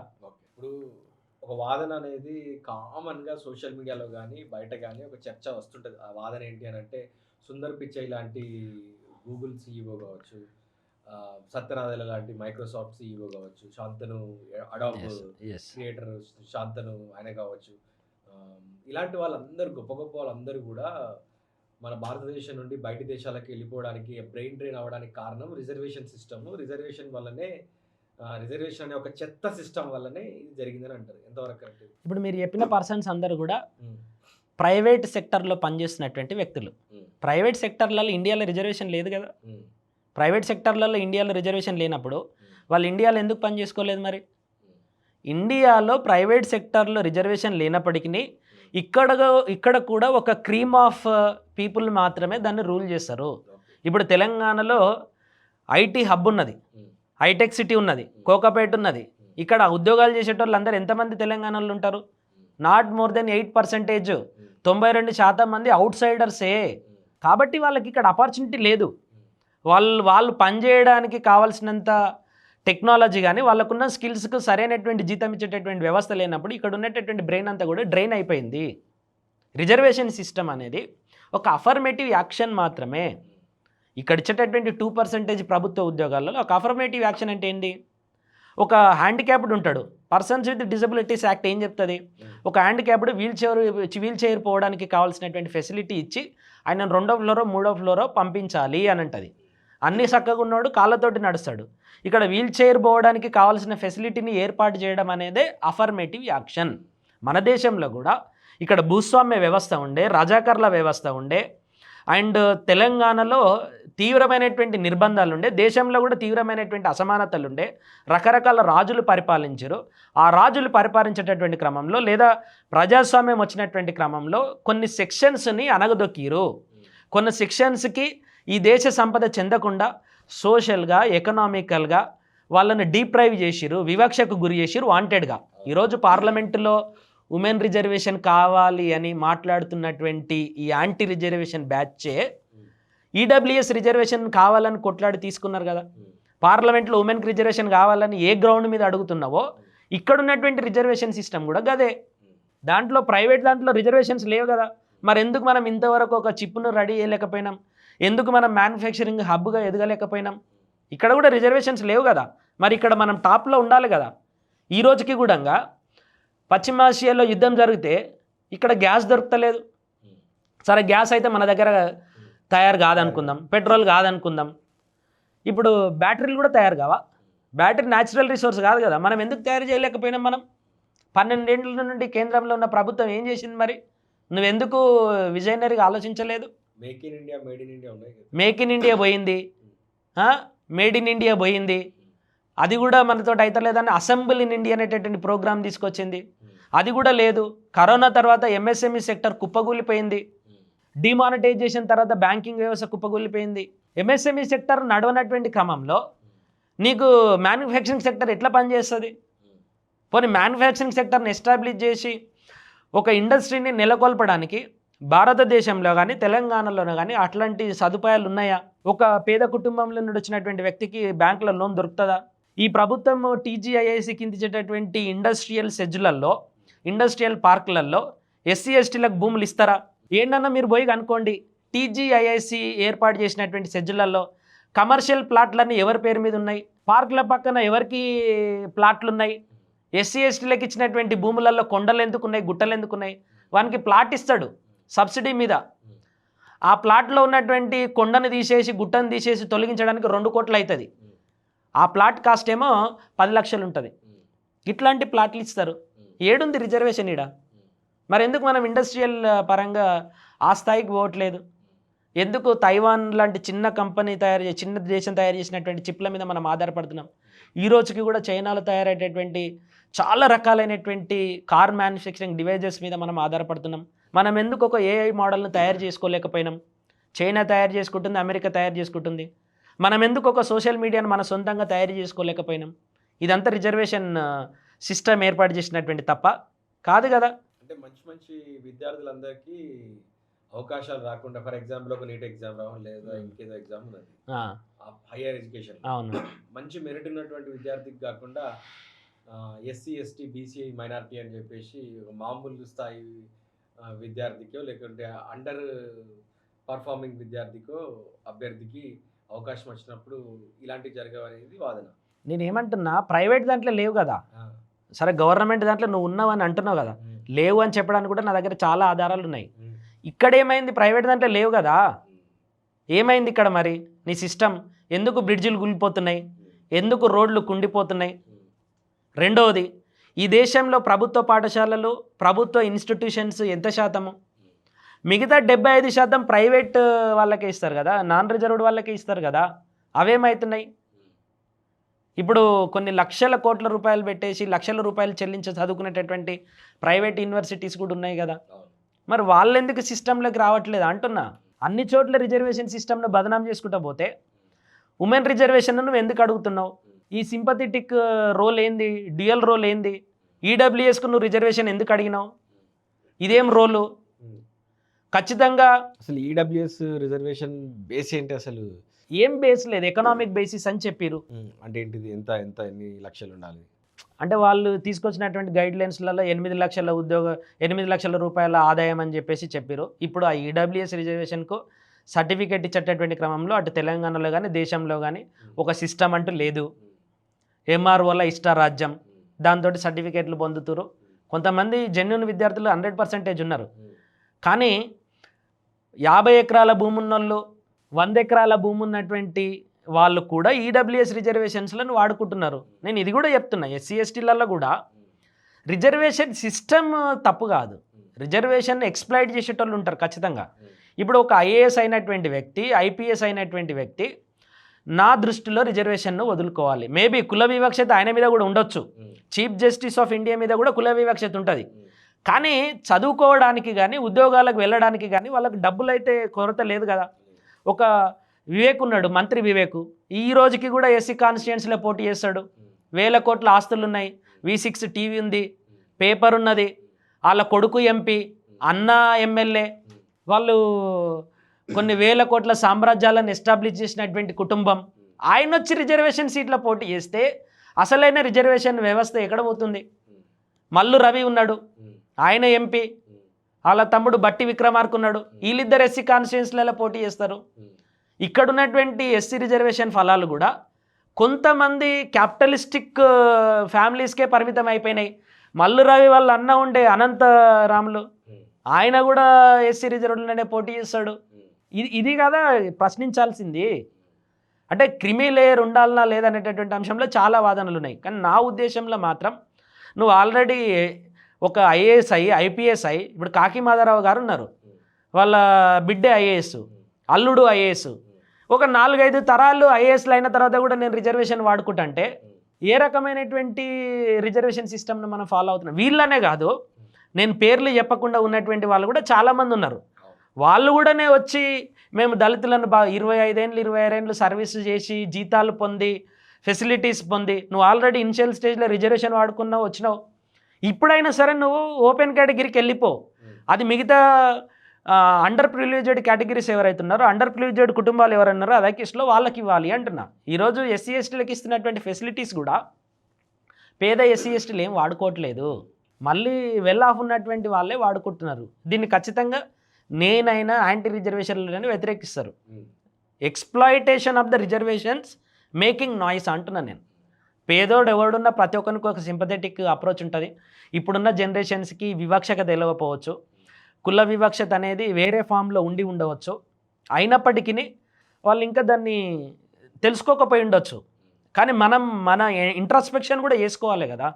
ఈ రిజర్వేషన్ ఫలాలు ఎవరు పొందుతురు, ఎమ్మెల్యే సీట్లు ఎవరికి వస్తున్నాయి, ఎంపీ సీట్లు ఎవరికి వస్తున్నాయి, కార్పొరేషన్ పదవులు ఎవరికి వస్తున్నాయి, ఈ వీటిని కూడా ఒక బేరీజ్ వేసుకొని దీన్ని ఒక సిస్టమ్ ఒక డిబేట్లోకి తీసుకురావాల్సినటువంటి అవసరం అయితే ఉన్నది డెఫినెట్లీ. ఇప్పుడు కొంచెం టెక్నికల్గా కాకుండా సామాన్య ప్రజలకు అర్థమయ్యేటట్టు హారిజంటల్ వర్టికల్ రిజర్వేషన్స్ అంటే ఏంటి? వర్టికల్ రిజర్వేషన్ అంటేనేమో ఎస్సీ ఎస్టీ బీసీలకు రాజ్యాంగం ప్రతిపాదించినటువంటి ఆర్టికల్ 16 క్లాస్ 4 ప్రకారము రిజర్వేషన్స్ ఉంటాయి. ఫర్ ఎగ్జాంపుల్ ఒక 100 సీట్లు ఉన్నాయి. ఈ 100 సీట్లలో ఎస్సీ జనాభా ప్రకారము 15%, ఎస్టీ జనాభా ప్రకారం 6-7%, తెలంగాణలో అయితే 10% ఇస్తున్నారు. బీసీ జనాభాకు అనుగుణంగా రిజర్వేషన్స్ ఇవ్వనప్పటికీ ఆ 50% అనే క్యాప్ను చూపించి వాళ్ళకి 27% రిజర్వేషన్స్ ఇచ్చారు. అంటే 100 పోస్టులలో 27% బీసీలకు, ఒక 6-7% ఎస్టీలకు, 15% ఎస్సీలకు రిజర్వ్డ్ చేయాలి. దీన్ని వర్టికల్ రిజర్వేషన్ అంటాం. దీంట్లో ఏదైనా ఒక 100 పోస్టులలో 50 పోస్టులు ఓపెన్ కేటగిరీకి, 50 పోస్టులు రిజర్వేషన్ కేటగిరీలకు అలకేట్ చేస్తే ఈ ఓపెన్ కేటగిరీలో ఎవరైనా పోయి పోటీ చేయొచ్చు. అంటే ఒక రిజర్వేషన్ క్యాండిడేట్స్కి 15 సీట్లు ఉంటే ఎస్సీ క్యాండిడేట్స్ 15 మంది కంటే ఎక్కువ మందికి ఉద్యోగాలు వచ్చేటటువంటి అవకాశం ఉంటుంది. అంటే ఓపెన్ కేటగిరీలో పోటీ చేస్తే ఒక వ్యక్తికి ఓపెన్ కేటగిరీలో సీట్ వస్తే రిజర్వేషన్ కేటగిరీలో ఉన్నటువంటి సీట్లు మళ్ళీ రిజర్వేషన్ కేటగిరీస్కి ఉంటాయి. That is known as the vertical reservation. Horizontal reservation అంటే మీనింగ్ ఏంటి అని అంటే ఓవరాల్గా 100 పోస్టులలో రోస్టర్ ఏమి ఇయ్యరు ఉమెన్కు, ఇక్కడ మాత్రం రోస్టర్ ఉంటుంది. రోస్టర్ ఏమి ఇవ్వకుండా ఫస్ట్ స్టెప్ నెంబర్ 1 100 పోస్టులకు 100 మంది క్యాండిడేట్లను సెలెక్ట్ చేస్తారు. దాంట్లో ఉమెన్ ఉంటారు, ఓపెన్ కేటగిరీ ఉంటారు, రిజర్వేషన్ కేటగిరీలు ఉంటారు. ఈ 100 మందిలో 33 మంది ఉమెన్ వచ్చారా లేదా అనేది చూస్తారు, వాళ్ళు ఏ కేటగిరీలో వచ్చినా సరే. తర్వాత పీడబ్ల్యూడి, పర్సన్స్ విత్ డిజబిలిటీస్, తర్వాత స్పోర్ట్స్ కోటా, తర్వాత ఎక్స్ సర్వీస్ మెన్, వీళ్ళందరూ కూడా హారిజాంటల్ రిజర్వేషనే, వర్టికల్ రిజర్వేషన్ కాదు. వాళ్ళకున్న రిజర్వేషన్ ప్రకారం ఇప్పుడు సపోజ్ మొత్తం 100లో ఒక 3 పీడబ్ల్యూడి క్యాండిడేట్స్ రావాలి. ఓవరాల్గా వాళ్ళు సెలెక్ట్ అయ్యారా లేదా మెరిట్లో అని చూస్తారు. ఫర్ ఎగ్జాంపుల్ 29 మంది మహిళలే సెలెక్ట్ అయ్యారని అనుకుందాం. ఇంకెంతమంది తక్కువ పడ్డారు? ఒక 4 లేదా 5 మంది తక్కువ పడ్డారు. ఈ 5 మంది ఏ కేటగిరీలో తక్కువ పడ్డారు అనేది చూసి ఆ కేటగిరీలో ఉన్నటువంటి లాస్ట్ క్యాండిడేట్ను తీసేసి ఈ ఉమెన్ క్యాండిడేట్ తీసుకొచ్చి పెడతారు. That is what is known as the horizontal reservation. Horizontal reservation అంటే రోస్టర్ ఉండదు, పాయింట్ నెంబర్ 1. వాళ్ళ పోస్టులు క్యారీ ఫార్వర్డ్ కావు, point number 2. Point number 3, overall సెలెక్షన్లో వీళ్ళకు డ్యూ రిప్రజెంటేషన్ వచ్చిందా రాలేదా అనేటటువంటి అంశాన్ని మాత్రమే చూస్తారు. వెరాజ్ ఇన్ వర్టికల్ రిజర్వేషన్ వాళ్ళు ఓపెన్ కేటగిరీలో ఉండొచ్చు అండ్ రిజర్వేషన్ కేటగిరీలో ఉండొచ్చు. వాళ్ళకు రోస్టర్ పాయింట్ ఉంటుంది. ఈ రోస్టర్ పాయింట్ సర్కిల్ మెథడ్లో తిరుగుతూ ఉంటుంది. కాబట్టి ఈ రిజర్వేషన్స్ ఏమో సోషల్ అండ్ ఎకనామిక్ బ్యాక్వర్డ్నెస్ని బేస్ చేసుకొని ఒక హిస్టారికల్ పర్స్పెక్టివ్లో ఇచ్చినటువంటి రిజర్వేషన్లు వర్టికల్ రిజర్వేషన్లు. మిగతా రిజర్వేషన్లు ఏమో రిప్రజెంటేషన్ కోసం, అడిక్వసీ కోసం తీసుకొచ్చినటువంటి రిజర్వేషన్లు. అయితే ఇందాక మనము ఈ రిజర్వేషన్ సిస్టమ్ గురించి మాట్లాడుకుంటున్నప్పుడు నాకు డాక్టర్ ఎంఎన్ శ్రీనివాస్ సోషాలజిస్ట్ చెప్పిన మాట గుర్తొస్తుంది. ఉద్యోగాల్లో హైయర్ ఎడ్యుకేషన్లో మనకు రిజర్వేషన్ సిస్టమ్ ఉన్నది. కానీ ఒక అప్రకటిత రిజర్వేషన్ మాత్రం మనకు పాలిటిక్స్‌లో కనబడుతుంటది. ఆయన ఏం చెప్పారని అంటే డామినెంట్ కాస్ట్ ఇన్ ఇండియా అని చెప్పి పర్టిక్యులర్లీ ఇన్ సౌత్ ఇండియా అని చెప్పేసి కనబడుతుంటది. స్వతంత్రం వచ్చినప్పటి నుంచి ఈ రోజు వరకు ఆంధ్రప్రదేశ్‌లో ఏవైతే ప్రాబల్య కులాలు ఉన్నాయో, డామినెంట్ కాస్ట్‌లు అయితే ఏవైతే ఉన్నాయో, రెడ్డి కావచ్చు, వెలమలు కావచ్చు, పర్టిక్యులర్‌గా కమ్మలు కావచ్చు, 1982 ఎన్టీఆర్ గారు ఎప్పుడైతే రాజకీయంగా టర్న్ తీసుకున్నారో అప్పటి వరకు రెడ్లు, అటు కమ్యూనిస్ట్ పార్టీలో రెడ్లే ఉన్నారు, కాంగ్రెస్ పార్టీలో రెడ్లే ఉన్నారు. పొలిటికల్ టసిల్ మొత్తం ఈ రెండింటి మధ్యనే నడిచేది పొలిటికల్ వారు. ముఖ్యమంత్రులైనా, మంత్రులైనా, ఇంకేదైనా పదవులలో వాళ్ళే ఉండేవాళ్ళు. 1982 తర్వాత మనకు క్లియర్ షిఫ్ట్ కనబడుతుంటుంది. కమ్మ వాళ్ళ చేతిలో నుంచి తీసుకున్నది, రెడ్ల చేతిలో నుంచి కమ్మలు తీసుకున్నారు. అండ్ 2008 ఎలక్షన్స్లో ఎప్పుడైతే ప్రజారాజ్యం పార్టీ మొదలైందో ఆ టైంలో మనకు క్లియర్ షిఫ్ట్ కనబడుతుంటుంది. మనకు కాపు కులం కూడా ఈ పాలిటిక్స్లో క్లియర్ రోల్ ప్లే చేస్తున్నది. ఇప్పుడు ఆంధ్రప్రదేశ్లో కాపు కులం కూడా one of the major factors అయింది. అంటే ఇక్కడ అప్రకటిత రిజర్వేషన్ నేను ఏమంటున్నా అంటే రాబోయే 50 సంవత్సరాలకు కూడా ఒక పొలిటికల్ అనలిస్ట్గా, ఒక ఎకానమిస్ట్గా చెప్పండి, ఇటు తెలంగాణలో అయితే రెడ్లు, వెలమలు, కాపులు, బీజేపీ పార్టీ ఎవరైతే ఎంకరేజ్ చేస్తుందో కాపులు, అక్కడ ఆంధ్రప్రదేశ్లో అయితే రెడ్లు, కమ్మలు, బీజేపీ పార్టీ ఎంకరేజ్ చేస్తున్నటువంటి కాపుల మధ్యనే ఒక అప్రకటిత రిజర్వేషన్ ఉంటుంది. వాళ్ళే మంత్రులు, ముఖ్యమంత్రులు, హయ్యర్ అఫీషియల్స్ అంటే సెక్రటరీ దగ్గర నుంచి మంచి ప్రిన్సిపల్ సెక్రటరీ వరకు, చీఫ్ సెక్రటరీ నుంచి ప్రిన్సిపల్ సెక్రటరీ వరకు ఉంటారని చెప్పి అంటున్నారు. ఎంతవరకు వస్తుంది ఇది? 100% ఇది. ఇక్కడ రాజ్యం ఏలేది, రాజ్యాన్ని పరిపాలించేది, రాజ్యంలో ఉన్నతమైనటువంటి పదవులలో ఉండేటోళ్ళందరూ కూడా మీరు చెప్పినటువంటి డామినెంట్ క్యాస్ట్లే. ఎందుకు అని అంటే వాళ్ళ చేతిలో 100 ఎకరాల భూములు ఉన్నాయి, వాళ్ళ చేతిలో ఎడ్యుకేషనల్ ఇన్స్టిట్యూషన్స్ ఉన్నాయి, హెల్త్ ఇన్స్టిట్యూషన్స్ ఉన్నాయి, ప్రభుత్వం నుండి రూపాయికే భూమిని పొందేటటువంటి లైజనింగ్ ఉన్నది వాళ్ళకు. ఎవరు ఎస్సీ ఎస్టీలకు, బీసీలకు ఇట్లాంటి లైజనింగ్ ఎక్కడ కూడా ఉండదు. సీట్లు కొనుక్కునే సామర్థ్యం ఉన్నది. కాబట్టి వాళ్ళే 100% పదవులలో ఉంటారు. దాంతోపాటుగా వాళ్ళను వాళ్ళు కాపాడుకోవడానికి ఉండేటటువంటి ఒక అప్రకటితమైనటువంటి మెకానిజం పాలిటిక్స్లో ఉంటుంది. ఫర్ ఎగ్జాంపుల్ మీరు రేవంత్ రెడ్డి గారు అధికారంలోకి ఎట్లొచ్చారు? కేసీఆర్ అవినీతి చేస్తున్నాడు, కేసీఆర్ అవినీతిని తొక్కుదామని వచ్చిండు. టీజీపీఎస్సీలో లీక్ జరిగింది, 16 పేపర్లు లీక్ అయినాయి. ఈయన కూడా సిట్టు విచారణను ఎదుర్కొన్నాడు. ఈయన చేసిన ఆరోపణలు రైటా రాంగ్ అని చెప్పడానికి సిట్టు విచారణ ఏమైంది? ఒక్కనన్న రేవంత్ రెడ్డి గారు అరెస్ట్ చేసిరా? ఎవరిని కాపాడుతున్నాడు ఈయన? మహేందర్ రెడ్డిని తీసుకొచ్చి పెట్టిండు, జనార్దన్ రెడ్డిని కాపాడిండు, లేకపోతే ఇంకొక టీఆర్ఎస్లో ఉన్నటువంటి వ్యక్తులను కాపాడిండు. తర్వాత కాళేశ్వరం అవినీతి అన్నాడు, కాళేశ్వరం అవినీతిలో ఒకరినన్ను అరెస్ట్ చేసిరా? ఏమైంది? ఇంకొక సంవత్సరం అయితే ఎలక్షన్లు వస్తాయి మళ్ళా. ఫోన్ ట్యాపింగ్ కేసు అన్నాడు, ఏమన్నా జరిగిందా? ఫార్ములా 1 కేసు అన్నాడు, ఏమన్నా జరిగిందా? ఔటర్ రింగ్ రోడ్ మీద టెండర్ వేస్తే దాని మీద పెద్ద గొడవ చేసిండు రేవంత్ రెడ్డి, ఈరోజు ఏమన్నా జరిగిందా? ఇట్లా చెప్పుకుంటూ పోతే విద్యుత్ కొనుగోళ్లలో అవినీతి జరిగిందన్నాడు, దాంట్లో ఏమన్నా అరెస్ట్ జరిగిందా? ఇదంతా కూడా ఒక మెకానిజం అన్నట్టు. వాడిని భయపట్టియాలే, కాంప్రమైజ్ కావాలి. ఈ సిస్టంలో వీళ్ళే కాంప్రమైజ్ అవుతుంటారు. ఇక్కడ ఎస్సీ ఎస్టీలకు చోటు ఉండదు. ఫర్ ఎగ్జాంపుల్ ఇక్కడ భూములు ఇచ్చేటటువంటి టీజీఐఐసి సంస్థ కార్పొరేషన్ చైర్మన్ ఏమో జగ్గారెడ్డి భార్య గారే ఉంటారు. ఈ భూములు ఇచ్చే దగ్గర, పైసలు ఇచ్చే దగ్గర, లేకపోతే మంచి పోస్టింగ్లు ఉండే దగ్గర ఎస్సీ ఎస్టీ బీసీలు ఉండరు. వాళ్ళందరూ కూడా రూరల్ ఏరియాస్లలో, నక్సల్ ప్రభావిత ప్రాంతాలలో, ఏజెన్సీ ఏరియాస్లలో ఉంటారు. Jubilee hills, Banjara hills, Kokapet, Nanakramguda, Tukkuguda, ఈ పోస్టులలో మీరు చూడండి ఎస్ఐలు ఎవరున్నారు, సిఐలు ఎవరున్నారు, ఏసీపీలు ఎవరున్నారు, డీసీపీలు ఎవరున్నారు, కేసీఆర్ గవర్నమెంట్లు ఎవరున్నారో ఇప్పుడు కూడా గాల్లే ఉంటారు. ఉమ్మడి ఆంధ్రప్రదేశ్లో తెలంగాణను వ్యతిరేకించినటువంటి కులాలే, ఆ నాయకులే మళ్ళీ తెలంగాణ రాగానే కేసీఆర్ ప్రభుత్వంలో మంత్రులు అవుతారు. కేసీఆర్ అవినీతిని వ్యతిరేకించినటువంటి వాళ్ళే మళ్ళీ కాంగ్రెస్ ప్రభుత్వంలో ఇక్కడ దుంకి ఇక్కడ కూడా కాంట్రాక్టులు పొందుతారు. ఒక క్రోనీ క్యాపిటలిజం నడుస్తుంది. ఆంధ్రప్రదేశ్లో కూడా మీరు చూడండి, వైఎస్ జగన్ను చంద్రబాబు నాయుడు అరెస్ట్ చేయగలుగుతాడా? చేయలేడు. ఎందుకంటే వాళ్ళకు ఒక అడ్మినిస్ట్రేటివ్ మెకానిజం ఉంటుంది, అడ్మినిస్ట్రేటివ్ కాంప్రమైజేషన్ ఉంటుంది. ఈ కింద ఉన్నటువంటి ప్రజలు ఎవరైతే ఉంటారో వీళ్ళు ఓటు యంత్రాలు మాత్రమే. వాళ్ళు రెచ్చగొడితే రెచ్చిపోయి ఇక్కడ నుండి మొత్తం మాదే అని చించుకునేటటువంటి వ్యవస్థలో వీళ్ళున్నారు. వీళ్ళు ఎప్పుడైతే ఇప్పుడు కేంద్రంలో రాహుల్ గాంధీ గారు పార్లమెంటులో ఆదాని అంబానీలకు ప్రధాని పనిచేస్తుండని ఆయన చెప్తాడు. ఆదాని కేసును కాపాడడానికే మోడీ ట్రంప్ తోటి కాంప్రమైజ్ అయిందంటాడు. ట్రంప్ చేసినటువంటి చర్యల వల్లనే ఈరోజు భారతదేశంలో చాలా సమస్యలు వస్తున్నాయని అంటాం.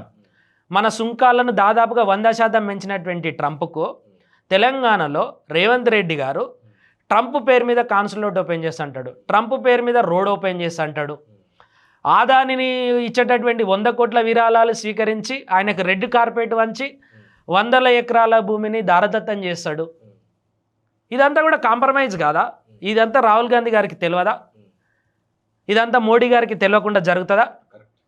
అక్కడ తెలంగాణలో ఎవరు గుత్తేదారులు ఉంటారు? ఉమ్మడి ఆంధ్రప్రదేశ్లో వాళ్ళే కేసీఆర్ ప్రభుత్వంలో గుత్తేదారులు ఉంటారు. కేసీఆర్ ప్రభుత్వంలో కాళేశ్వరం కట్టింది ఎవరు? మెగా కృష్ణారెడ్డి గారు. రేవంత్ రెడ్డి ప్రభుత్వంలో ఎవరు కడతారు మరి ఇవన్నీ? అదే మెగా కృష్ణారెడ్డి కడతాడు. జగన్ ప్రభుత్వంలో రివర్స్ టెండరింగ్ చేసి కాంట్రాక్టులు ఎవరికి ఇచ్చారు? మెగా కృష్ణారెడ్డికి ఇచ్చారు. చంద్రబాబు ప్రభుత్వం కూడా ఆయనకే ఇచ్చింది. ఓవరాల్గా కాంట్రాక్ట్ ఎవరు ఇవ్వాలి? 1000 కోట్ల కాంట్రాక్టు వీళ్ళ కులపోనికే ఇవ్వాలి, వీళ్ళ అనుచరులకే ఇవ్వాలి. ఎక్కడ నేను ప్రధాన అనుచరుడని అనుకున్నటువంటి ఏ ఒక్క కార్యకర్తకు కానీ ప్రభుత్వంలో 1000 కోట్లు ఉన్నటువంటి కాంట్రాక్ట్ ఇవ్వగలుగుతారా? ఇవ్వలేరు కదా. ఏ పార్టీలకు వెళ్ళినా సరే, నువ్వు బీజేపీలకైనా వెళ్ళు, కాంగ్రెస్లకైనా వెళ్ళు, లేకపోతే టీఆర్ఎస్లకైనా వెళ్ళు, ఇంతకుముందు అధికారంలో ఉన్నటువంటి కమ్యూనిస్ట్ పార్టీలోకి వెళ్ళినా సరే, పశ్చిమ బెంగాల్ చూసుకున్నా, త్రిపుర చూసుకున్నా, లేకపోతే కేరళ చూసుకున్నా, ఎక్కడ చూసుకున్నా కూడా అక్కడ కూడా మళ్ళీ అగ్రవర్ణాలదే ఆధిపత్యం ఉంటుంది. ఏది? ప్రభుత్వ సొమ్మును దోచుకోవడంలో కానీ, అధికారాన్ని పంచుకోవడంలో కానీ, భూములను కట్టబెట్టడంలో కానీ, లేకపోతే ఈ వర్గాలు అధికారంలోకి రాకుండా అణచివేయడంలో కానీ. ఈరోజు బీసీ రిజర్వేషన్స్ను మేము తీసుకొస్తామని కాంగ్రెస్ పార్టీ ప్రకటించి తూతూ మంత్రంగా ఇక్కడ అసెంబ్లీ అది ఇది చేసింది. నేనేమంటున్నా, నీకున్న ఓపెన్ సీట్లలో కాంగ్రెస్ పార్టీ యాజ్ ఏ పార్టీగా అసెంబ్లీ టికెట్లలో బీసీలకు 52% సీట్లు ఇస్తాను ప్రకటించమని దమ్ముంటే ఇది చేయరు. ఎందుకంటే వాళ్ళ అధికారంలోకి వస్తే ఇప్పుడున్న మహేష్ కుమార్ గౌడ్నే ముప్పు తిప్పలు పెడుతురు, బిగ్ టీవీలో రకరకాల కథనాలు వేసి వాళ్ళని ఎక్కడ రాణిస్తారు? బస్సు మంత్రి పొన్నం ఉంటే ఆయన మీద సమ్మె చేపిస్తారు, బట్టి విక్రమార్క గారు ఉంటే ఈయన అవినీతి చేస్తుండని ప్రచారం చేపిస్తారు. అంటే ఒకవైపు వాళ్ళు చేసేటటువంటి పనులు చేస్తారు, ఇంకొక వైపు వీళ్ళ మీద జరిగేటటువంటి దాడి జరుగుతూనే ఉంటుంది. ఎందుకంటే మీడియా హౌజులు కూడా వీళ్ళే. సో ఇంకొక 50 ఏళ్ళ వరకు వీళ్ళు కనుక కళ్ళు తెరవకపోతే, వీళ్ళకి ఇట్లాగే మరి ఈ బానిసత్వం చేసుకుంటా పోతే, భజన చేసుకుంటా పోతే, ఇదే క్యాస్టుల్లో కొంతమందిని వాళ్ళు తీసుకొని తిట్టిపీయడం అనేది చాలా కామన్. ఇక్కడ ఎస్సీ లీడర్ తిడితే అక్కడ ఎస్సీ లీడర్, అక్కడ బీసీ లీడర్ తిడితే అక్కడ బీసీ లీడర్. కానీ అక్కడ కమ్మ లీడర్ తిడితే ఇక్కడ కమ్మ లీడర్ రాడు, అక్కడ రెడ్డి లీడర్ తిడితే ఇక్కడ రెడ్డి లీడర్ వచ్చి కొట్లాడు. ఉండదు ఇది, కానీ ఇక్కడ మాత్రమే ఉంటుంది. సో ఇది ఇంకొక 50 ఏళ్ళకి వరకు కూడా ఇదే కొనసాగుతుంది 100%. ఒకప్పుడు ప్రభుత్వాన్ని క్వశ్చన్ చేయాలంటే మీడియా క్వశ్చన్ చేసేది. ఇది ప్రింట్ మీడియా కావచ్చు, ఎలక్ట్రానిక్ మీడియా కావచ్చు, క్వశ్చన్ చేసేది. కానీ ఇప్పుడు ఒక సామాన్యుడు కూడా సోషల్ మీడియా ద్వారా క్వశ్చన్ చేస్తున్నాడు. క్వశ్చన్ చేసిన వాళ్ళని విపరీతంగా ట్రోల్ చేస్తారు, విపరీతంగానటువంటి బూతులు, దారుణమైనటువంటి భాష ఇట్లంతా మాట్లాడుతుంటారు. మనము ఈ సోషల్ మీడియాను ఉపయోగించి అరబ్ స్ప్రింగ్ని చూసినాం. ఈజిప్ట్లో కావచ్చు, మనం సిరియాలో కావచ్చు, సౌత్ కొరియాలో కావచ్చు. అరబ్ స్ప్రింగ్స్ని మనం ఆ దేశాలలో, చాలా దేశాలలో, శ్రీలంకలో చూసినాం, నేపాల్లో చూసినాం. ఈ రోజుకు ఒక కాక్రోచ్ జనతా పార్టీ అని చెప్పేసి ఒక పార్టీ వస్తే ఇక్కడ ఉన్న యువత దాని టెర్రరిస్ట్ పార్టీ అని చెప్పి, ఇది కమ్యూనిస్ట్ పార్టీ అని చెప్పి, కమ్యూనిస్టులనేమో కంప్యూనిస్టులు అని చెప్పి మాట్లాడతారు. కాంగ్రెస్నేమో ఇవన్నీ మనకు సంబంధించిన పార్టీలు ఏం కాకపోయినప్పటికీ కాంగ్రెస్నేమో కాంగ్రెస్ అని చెప్పి మాట్లాడుతుంటారు.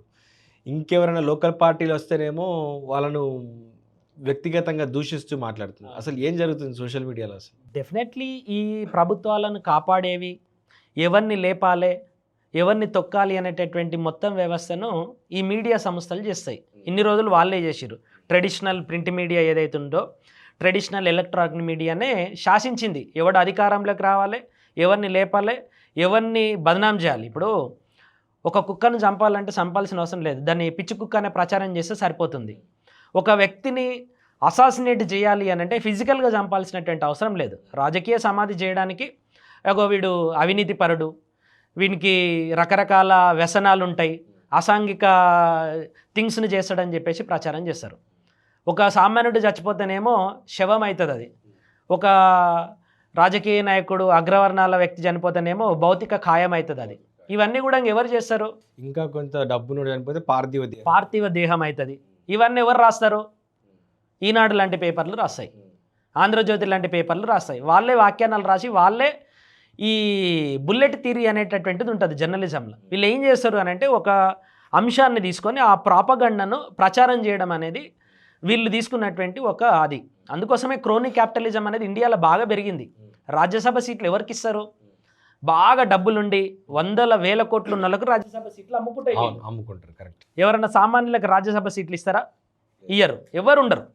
100% వందల కోట్లు ఉన్న వాళ్ళకు వీళ్ళు సాయం చేసుకున్న వాళ్ళకే ఉంటారు. సోషల్ మీడియా కూడా ఏంది అని అంటే రెండు వైపులా పదునున్నటువంటి కత్తి.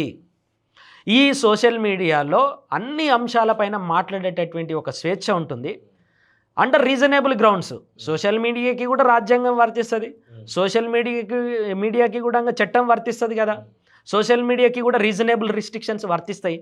కానీ ఇప్పుడున్నటువంటి మీడియా హౌజులు తమ ఉనికిని కోల్పోతున్నాయి.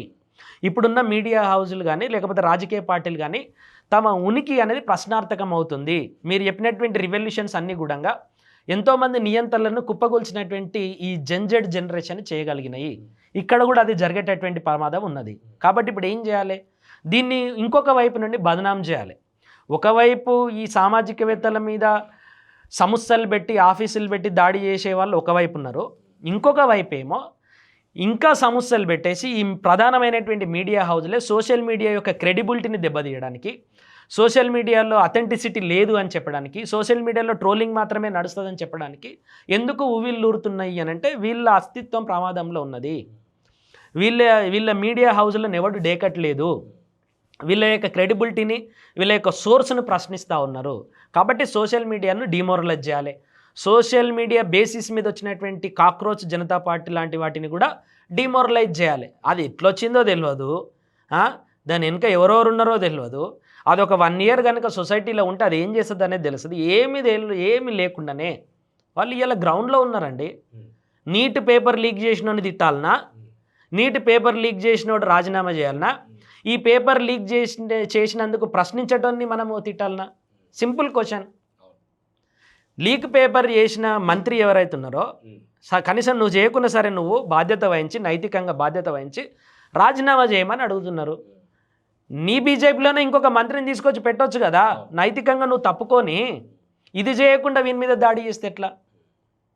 This is what is known as the new way of terrorism. దానికి కూడా డబ్బులు ఇచ్చి. కానీ ధర్మేంద్ర ప్రధాని చేసినటువంటి కామెంట్ ఏంటి అని అంటే ఈ కాంగ్రెస్ జనతా పార్టీ టెర్రరిజంలు వీళ్ళ వెనకాల టెర్రరిస్ట్ గ్రూపులు ఉన్నాయని చెప్పి చేసిండు. నువ్వు సెంట్రల్ గవర్నమెంట్ మంత్రి కదా, నీ దగ్గర సిబిఐ ఉంది, ఈడీ ఉన్నది, ఇంటెలిజెన్స్ బ్యూరో ఉన్నది, రీసెర్చ్ అండ్ అనాలిసిస్ వింగ్ రా ఉన్నది, నీ దగ్గర సెంట్రల్ పోలీస్ ఫోర్స్ ఉన్నది, రిజర్వ్ ఫోర్స్ ఉన్నది. ఇన్ని ఫోర్సులు ఉన్నాయి కదా, ఇంత ఇంటెలిజెన్స్ వ్యవస్థ ఉంది కదా, నువ్వు అఫీషియల్గా బయట పెట్టరాదు? ఎవరికి ఏ లింకులు ఉన్నాయి, ఎవరికి ఏ ఫండ్స్ వస్తున్నాయి, ఎవడు ఎక్కడి నుండి పుట్టుకొచ్చిండు నువ్వు చెప్పు కదా. నీకు అన్ని యాక్సెస్ ఉంది కదా, యూట్యూబ్ డాటా తీసుకో, ట్విట్టర్ డాటా తీసుకో, ట్విట్టర్ని డిలీట్ చేయించారు కదా ఏం చెప్పకుండా, ఇన్స్టాగ్రామ్ డాటా తీసుకో, వాళ్ళ మెయిల్స్ చెక్ చేయి, అన్నీ నీ చేతులు ఉన్నాయి కదా. ఇవి చెప్పకుండా కాకమ్మ కథలు చెప్తే ఎట్లా? నువ్వు నిరూపించుకోవడానికి నీకు వ్యవస్థ ఉంది కదా, నువ్వు ప్రభుత్వంలోనే ఉన్నావు కదా. You have every information at finger tips. ఎందుకు చెప్పవు మరి అది? ఇది ఇప్పుడు ఈయన చెప్పేవన్నీ ఏంటివి? ఊర్లో ఉన్నటువంటి వెంకయ్య మల్లయ్య కూడా గివే కామెంట్లు చేస్తాడు. నువ్వు మంత్రి కదా, అఫీషియల్గా చెప్పు, అధికారికంగా చెప్పు, ఇగో వీళ్ళు ఇక్కడ ఉన్నారని చెప్పు. ఒక నేరస్తుని మనం అధికారికంగా శిక్షిస్తాం కదా, అన్ని ఎవిడెన్సులు సబ్మిట్ చేస్తుంది కదా, ఒక ప్రొసీజర్ ఉంది కదా. అట్లా చెప్పరాదు, నమ్ముతారు కదా ప్రజలు. అట్లా చెప్తలేవంటే మీనింగ్ ఏంది? నువ్వు చెప్పేది పచ్చి అబద్ధం అని అర్థం. ఈ బీసీ ఎస్సీ ఎస్టీ ఉద్యమాలు జరిగినప్పుడు మేము ఇక్కడ భూమిపుత్రులము, మేము ఇక్కడ గిరిపుత్రులము అని చెప్పి ఆదివాసీలు చెప్తుంటారు. అండ్ మేము ఇక్కడ స్థానికులము, మేమే ఈ తాతల తండ్రులు అందరూ కూడా మా యాన్సిస్టర్స్ ఫాదర్స్ అందరూ కూడా దీన్ని ఇక్కడ రూల్ చేసిండ్రు మాది అని చెప్పేసి చెప్తుంటారు. కానీ వాస్తవానికి చూసుకున్నట్టయితే ఈ బంజారా హిల్స్ కావచ్చు, జూబ్లీ హిల్స్ కావచ్చు, ఇప్పుడు ఉన్నటువంటి కొండాపూరు, మాదాపూరు, కోకాపేట్, నానక్రామ్గూడ, ఫైనాన్షియల్ డిస్ట్రిక్ట్, ఇప్పుడు కొత్తగా వస్తున్నటువంటి తుక్కుగూడ, ఈ చుట్టుపక్కల ప్రాంతాలు financial future city development area, ఇదంతా కూడా చూసుకుంటే వాస్తవానికి గతంలో ఈ భూములన్నీ కూడా పెద్దగా వ్యవసాయానికి పెద్దగా పనికొచ్చే భూములు ఏం కాదు. ఎస్సీ, ఎస్టీ, బీసీ, మైనారిటీల చేతిలో ఉంటాయి. ముఖ్యంగా ఎక్కువగా ఎస్సీ, ఎస్టీల చేతిలో ఉండుంటాయి. కానీ ఎప్పుడైతే లక్షల కోట్ల రూపాయల రియల్ ఎస్టేట్ వ్యాపారం జరుగుతుంది, అంటే ఒక ఎకరానికి 250 కోట్లు ఈ మధ్య కాలంలో మనం చూస్తున్నాం, అది జరుగుతుందో వాళ్ళ చేతిలో ఉండి అసలు ఏం జరుగుతుంటుంది, అసలు ట్రాన్స్ఫర్మేషన్ ఎట్లా జరుగుతుంది? అంటే బంజారా హిల్స్లో బంజారాలు ఉండరు. అప్పట్లో నిజాం ఇచ్చినటువంటి గుట్టలు కొండలు ఉన్నటువంటి భూములలో ఎక్కడైనా కూడా ఇక్కడ ఏం జరుగుతుంది అని అంటే, ఒక పాలసీ మేకింగ్ జరిగేటప్పుడు ఎవరైనా అధికారంలోకి వచ్చేటప్పుడు, ఇప్పుడు సింపుల్గా చెప్పాలి అంటే ఫార్మాసిటీ అని కేసీఆర్ గారు తీసుకొచ్చిండు. ఫార్మాసిటీ తీసుకొచ్చినప్పుడు ఏం జరగాలి, ఒక ఫార్మా ఇండస్ట్రీ అన్న రావాలి కదా, లేకపోతే ఒక ఫార్మా ల్యాబ్ అన్న రావాలి కదా. ఓన్లీ కాగితాల మీద కలర్ఫుల్ బ్రోచర్ వేసి వీళ్ళు చేసినటువంటి వ్యాపారం ఏంటి అని అంటే 19,000 ఎకరాలు మేము తీసుకోవాలి అని చెప్పేసి ఒక ప్రతిపాదన చేసి ఈ ఎస్సీ ఎస్టీ చేతులలో ఉన్నటువంటి అసైన్డ్ ల్యాండ్స్ ఏవైతే ఉంటాయో అవన్నీ గుంజుకోరు. కంపెన్సేషన్ ఎట్లా ఇస్తారో మీ అందరికి తెలుసు.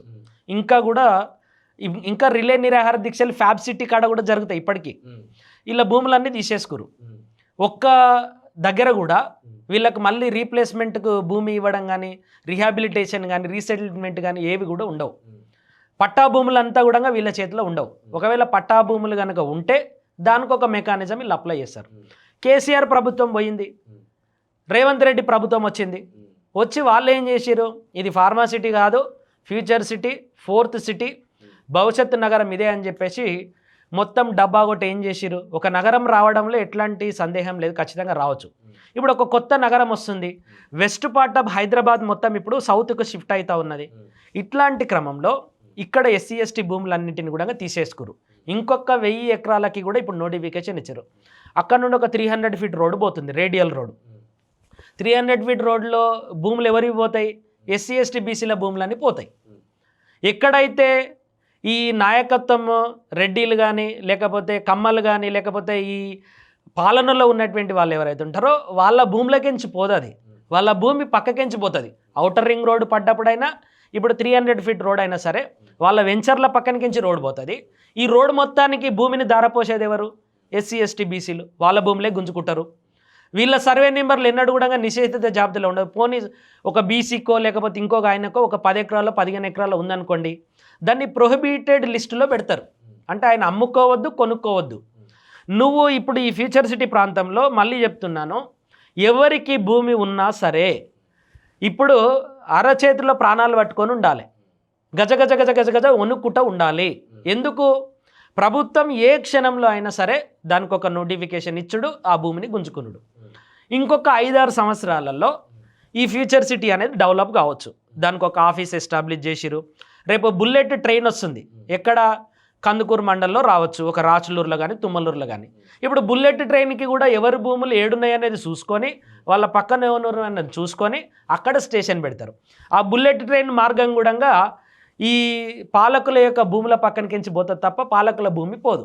మరి ఎవరి భూములు పోవాలి, ఇదంతా ఎవరి భూములు ఇవ్వాలి, ఎస్సీ ఎస్టీ బీసీల భూములు ఇవ్వాలి. అంటే ఒక డెవలప్మెంట్ జరిగేటటువంటి క్రమంలో ఇక్కడ ఎస్సీ ఎస్టీ బీసీ భూములనేమో ప్రభుత్వం గుంజుకుంటుంది, లేకపోతే ప్రొహిబిటెడ్ జాబితాలో పెడుతుంది. అప్పుడు ఎవడైనా ఏం చేస్తాడు, ప్రభుత్వం ఇచ్చే కంపెన్సేషన్ చాలా తక్కువ ఉంటుంది కాబట్టి ఎంతకో కొంతకు వచ్చిన దానికి అమ్ముకొని పోవాలని చూస్తారు. వేరే వాళ్ళకేమో ప్రొటెక్షన్ ఉంటుంది. శంషాబాద్లో ఎయిర్పోర్ట్ పడ్డప్పుడైనా ఇదే ప్రక్రియ జరిగింది. బంజారా హిల్స్లో బంజారాలు ఉన్నప్పుడు అక్కడ సిటీ ఎస్టాబ్లిష్మెంట్ జరిగేటప్పుడు అదే జరిగింది. కోకాపేటలో అదే జరిగింది, నానక్రామ్గూడలో అదే జరిగింది. ఇప్పుడు ఫ్యూచర్ సిటీలో కూడా అదే జరుగుతుంది, తుక్కుగూడలో కూడా అదే జరుగుతుంది. ముందే ఎక్కడ అలైన్మెంట్ వేయాలి అనేది ఎవడు డిసైడ్ చేస్తాడు, గవర్నమెంట్లో ఉన్నట్టు డిసైడ్ చేస్తాడు. ఇప్పుడు RRR అనేటటువంటి ఒక పేరు నడుస్తుంది. ఎప్పటి నుండి నడుస్తుంది ఇది, 2014-16 అంటే 12 సంవత్సరాల నుండి నడుస్తుంది. 12 సంవత్సరాలలో 10 సంవత్సరాలు కేసీఆర్ ప్రభుత్వం ఏం చేసింది, ఈ రౌండ్ గీసడానికి పేపర్లల్లా నీ భూమి ఉంది కాబట్టి ఇక్కడ నుండి తప్పించు, నీ భూమి ఉంది కాబట్టి ఇంకొక దగ్గర తప్పించు, నీ భూమి ఉంది కాబట్టి మళ్ళీ దీని అలైన్మెంట్ మార్చు, ఇవే చేసిరు కదా 10 ఏళ్ళల్లో. 10 ఏళ్ళల్లో ఇవి అవుటర్ రింగ్ రోడ్ ఎన్ని వంకలు ఉంటుంది, రింగ్ ఉంటుందా, రింగ్ అనే పేరే కానీ దానికి రింగ్ ఉండదు. ఇన్నర్ రింగ్ రోడ్కి రింగ్ ఉంటుందా, రింగ్ అనే పేరే. అదేవిధంగా ఇప్పుడు RRR అలైన్మెంట్ కూడా అంతే. కాంగ్రెస్ వచ్చిన తర్వాత కాంగ్రెస్ ఏం చేయాలి, ఇప్పుడు వాళ్ళ భూములు ఎక్కడెక్కడ ఉన్నాయి దాని పక్కకించి రింగ్ రోడ్ తీసుకుపోవాలి. మరి నెక్స్ట్ ధనవంతులు ఎవడవుతాడు, పేదోళ్ళ భూములు గుంజుకుంటివి. ఆల్రెడీ ఎవరికన్నా భూమి ఉంటేనేమో దాన్ని ప్రొహిబిషన్ లిస్టులో పెట్టేసి నువ్వు డబ్బులు ఇస్తేనే దాన్ని లిస్టులో నుండి తీసేసి, లేదా అమ్ముకొని పోవాలి ఇమ్మీడియట్గా. ఎంతో 10వ పరకకు అమ్ముకొని పోతే అట్లనన్నా డబ్బులు వస్తాయి అనేటటువంటి ఉద్దేశంతో ఈ సిటీ మొత్తం నుండి నువ్వు వీళ్ళని తరిమేస్తేవి. ఇంకా భవిష్యత్తులో ఫ్యూచర్ సిటీ అయిన తర్వాత వీళ్ళకెందుకు ఫ్యూచర్ ఉంటుంది అక్కడ? ఇదే రకమైనటువంటి వ్యవస్థ అన్ని చోట్ల అభివృద్ధి జరిగిన ప్రతి చోట కూడా ఇదే జరుగుతుంది. పోయిన ఏడాది మీరు రాసిన ఒక పోస్టు సోషల్ మీడియాలో బాగా వైరల్ అయింది, ఫేస్బుక్లో ముఖ్యంగా. యూత్కి ఒక సందేశం ఇస్తూ 25 to 30, 35 ఇయర్స్కి అని చెప్పి రాశారు. అసలు ఏంటది? అంటే నేను ఏం రాశాను అని అంటే 25 to 35 ఇయర్స్ మధ్యలో ఉన్నటువంటి యువతకు చాలా శక్తి ఉంటుంది. అప్పుడప్పుడే డిగ్రీ పీజీ కంప్లీట్ చేసి ఉంటారు. మీరు కొన్ని రాజకీయ స్టాండ్స్ తీసుకొని సంఘాలలో జాయిన్ అయిపోయి గనక ఉంటే ఇప్పుడు మళ్ళీ రెట్రాస్పెక్షన్ చేసుకోండి అని చెప్పేసి ఒక సందేశం ఇచ్చిన. ఏంటా సందేశం? నువ్వు 25 ఏండ్లు వచ్చిన తర్వాత నీకు సొంతంగా బతకడానికి ఒక ఉద్యోగం కానీ, ఒక బిజినెస్ కానీ, ఒక వ్యాపారం కానీ, లేకపోతే ఒక వ్యవస్థ కానీ లేకపోతే నువ్వు ఏ సంఘంలో పనిచేస్తున్నా, ఏ రాజకీయ పార్టీలో పనిచేస్తున్నా ఆగిపో అని చెప్పిన నేను. ఎందుకంటే నువ్వు ఒక పేద కుటుంబం నుండి వచ్చి ఉంటావు. మీ అమ్మ నాయన నువ్వు 25 ఏళ్ళు వచ్చే లోపల వాళ్ళకు 45, 50 ఏళ్ళు వస్తాయి. ఇంకొక 5-6 ఏళ్ళల్లో వాళ్ళకు అనారోగ్యం వస్తుంది. వాళ్ళకి ఇన్సూరెన్స్ తీసుకోవాలి నువ్వు, లేకపోతే వాళ్ళకు అనారోగ్యం బారిన పడితే వాళ్ళకి హాస్పిటల్కి తీసుకుపోవాల్సి ఉంటుంది. ఇంకొక 4-5 ఏళ్ళ తర్వాత నువ్వు పెళ్లి చేసుకోవాలి. నీ పెళ్ళికి పైసలు ఎట్లా? నువ్వు పెళ్లి చేసుకున్న తర్వాత నువ్వు సంసారాన్ని ఎట్లా నడుపుతావు? నీ తల్లిదండ్రులను ఎట్లా పోషిస్తావు? వాళ్ళు నేను పోషించి 25 ఏళ్ళ దాకా, 25 ఏళ్ళ తర్వాత ఎట్లా పోషిస్తావు? నీకు చెల్లెలో అక్కన ఉంటే ఇప్పుడున్న వ్యవస్థ ప్రకారము కనీసం 25 నుండి 30 లక్షల రూపాయలు ఖర్చు అవుతున్నాయి. ఈ వ్యవహారాలన్నీ నడపడానికి నీకు డబ్బులు కావాలి. ఇవన్నీ ఉన్నటువంటి క్రమంలో నువ్వు లంచ్కి వెళ్ళినప్పుడు ఓ నలుగురు ఉంటే ఎవరన్నా తినిపిస్తే బాగుండు అని కనుక నువ్వు ఎదురు చూస్తుంటే, ఓ ఛాయ్ డబ్బా దగ్గరికి పోయి ముచ్చట్లు పెట్టేటటువంటి క్రమంలో ఎవరైనా ఛాయ్ తాగిపించి వాళ్ళే డబ్బులు కడితే బాగుండు అని కనుక నువ్వు ఆలోచిస్తూ ఉంటే 5 ఏళ్ళ తర్వాత నీ భవిష్యత్తు పైన నీకే క్లారిటీ లేకపోతే, 5 ఏళ్ళ తర్వాత నువ్వు ఏ పోస్ట్లో ఉండాలనుకుంటున్నావు, ఏ వ్యవస్థలో ఉండాలనుకుంటున్నావు అనేటటువంటి అంశంలో నీకు క్లారిటీ లేకపోతే ఇమ్మీడియట్గా ఆగిపో. మళ్ళొకసారి రెట్రాస్పెక్షన్ చేసుకొని నువ్వు ఒక రోజులో కానీ ఒక నెలలో కానీ నీ జీవన భృతి ఏంటి, నువ్వు బతకడానికి, తిండి తినడానికి, నీ మినిమం ఖర్చులు చూసుకోవడానికి నీకు ఏదో ఒక ఉద్యోగం ఖచ్చితంగా ఉండాలి. అది పార్ట్ టైం కానీ ఫుల్ టైం కానీ ఏదన్నా చెయ్యి. కానీ ఈ అనవసర విషయాలకు నువ్వు పోయి నేనేదో ఉద్యమం చేస్తా అని చెప్పేసి ఊహించుకొని నేనేదో రాజకీయం చేస్తా, యంగ్ ఏజ్లో యువనాయకత్వాన్ని నిర్మిస్తా అని చెప్పేసి కనుక నువ్వు ఊహించుకుంటే నువ్వు పెద్ద బ్రహ్మదారుడు అవుతావు అని చెప్పేసి చెప్పడం జరిగింది. 100% ఎంతోమంది ఉస్మానియా యూనివర్సిటీలో రకరకాల సంఘాలలో పనిచేసి, రకరకాల పార్టీలకు పనిచేసి ఈరోజు నిస్సహాయక స్థితిలో ఉన్నటువంటి వాళ్ళు కొన్ని 100,000 మంది ఉన్నారు.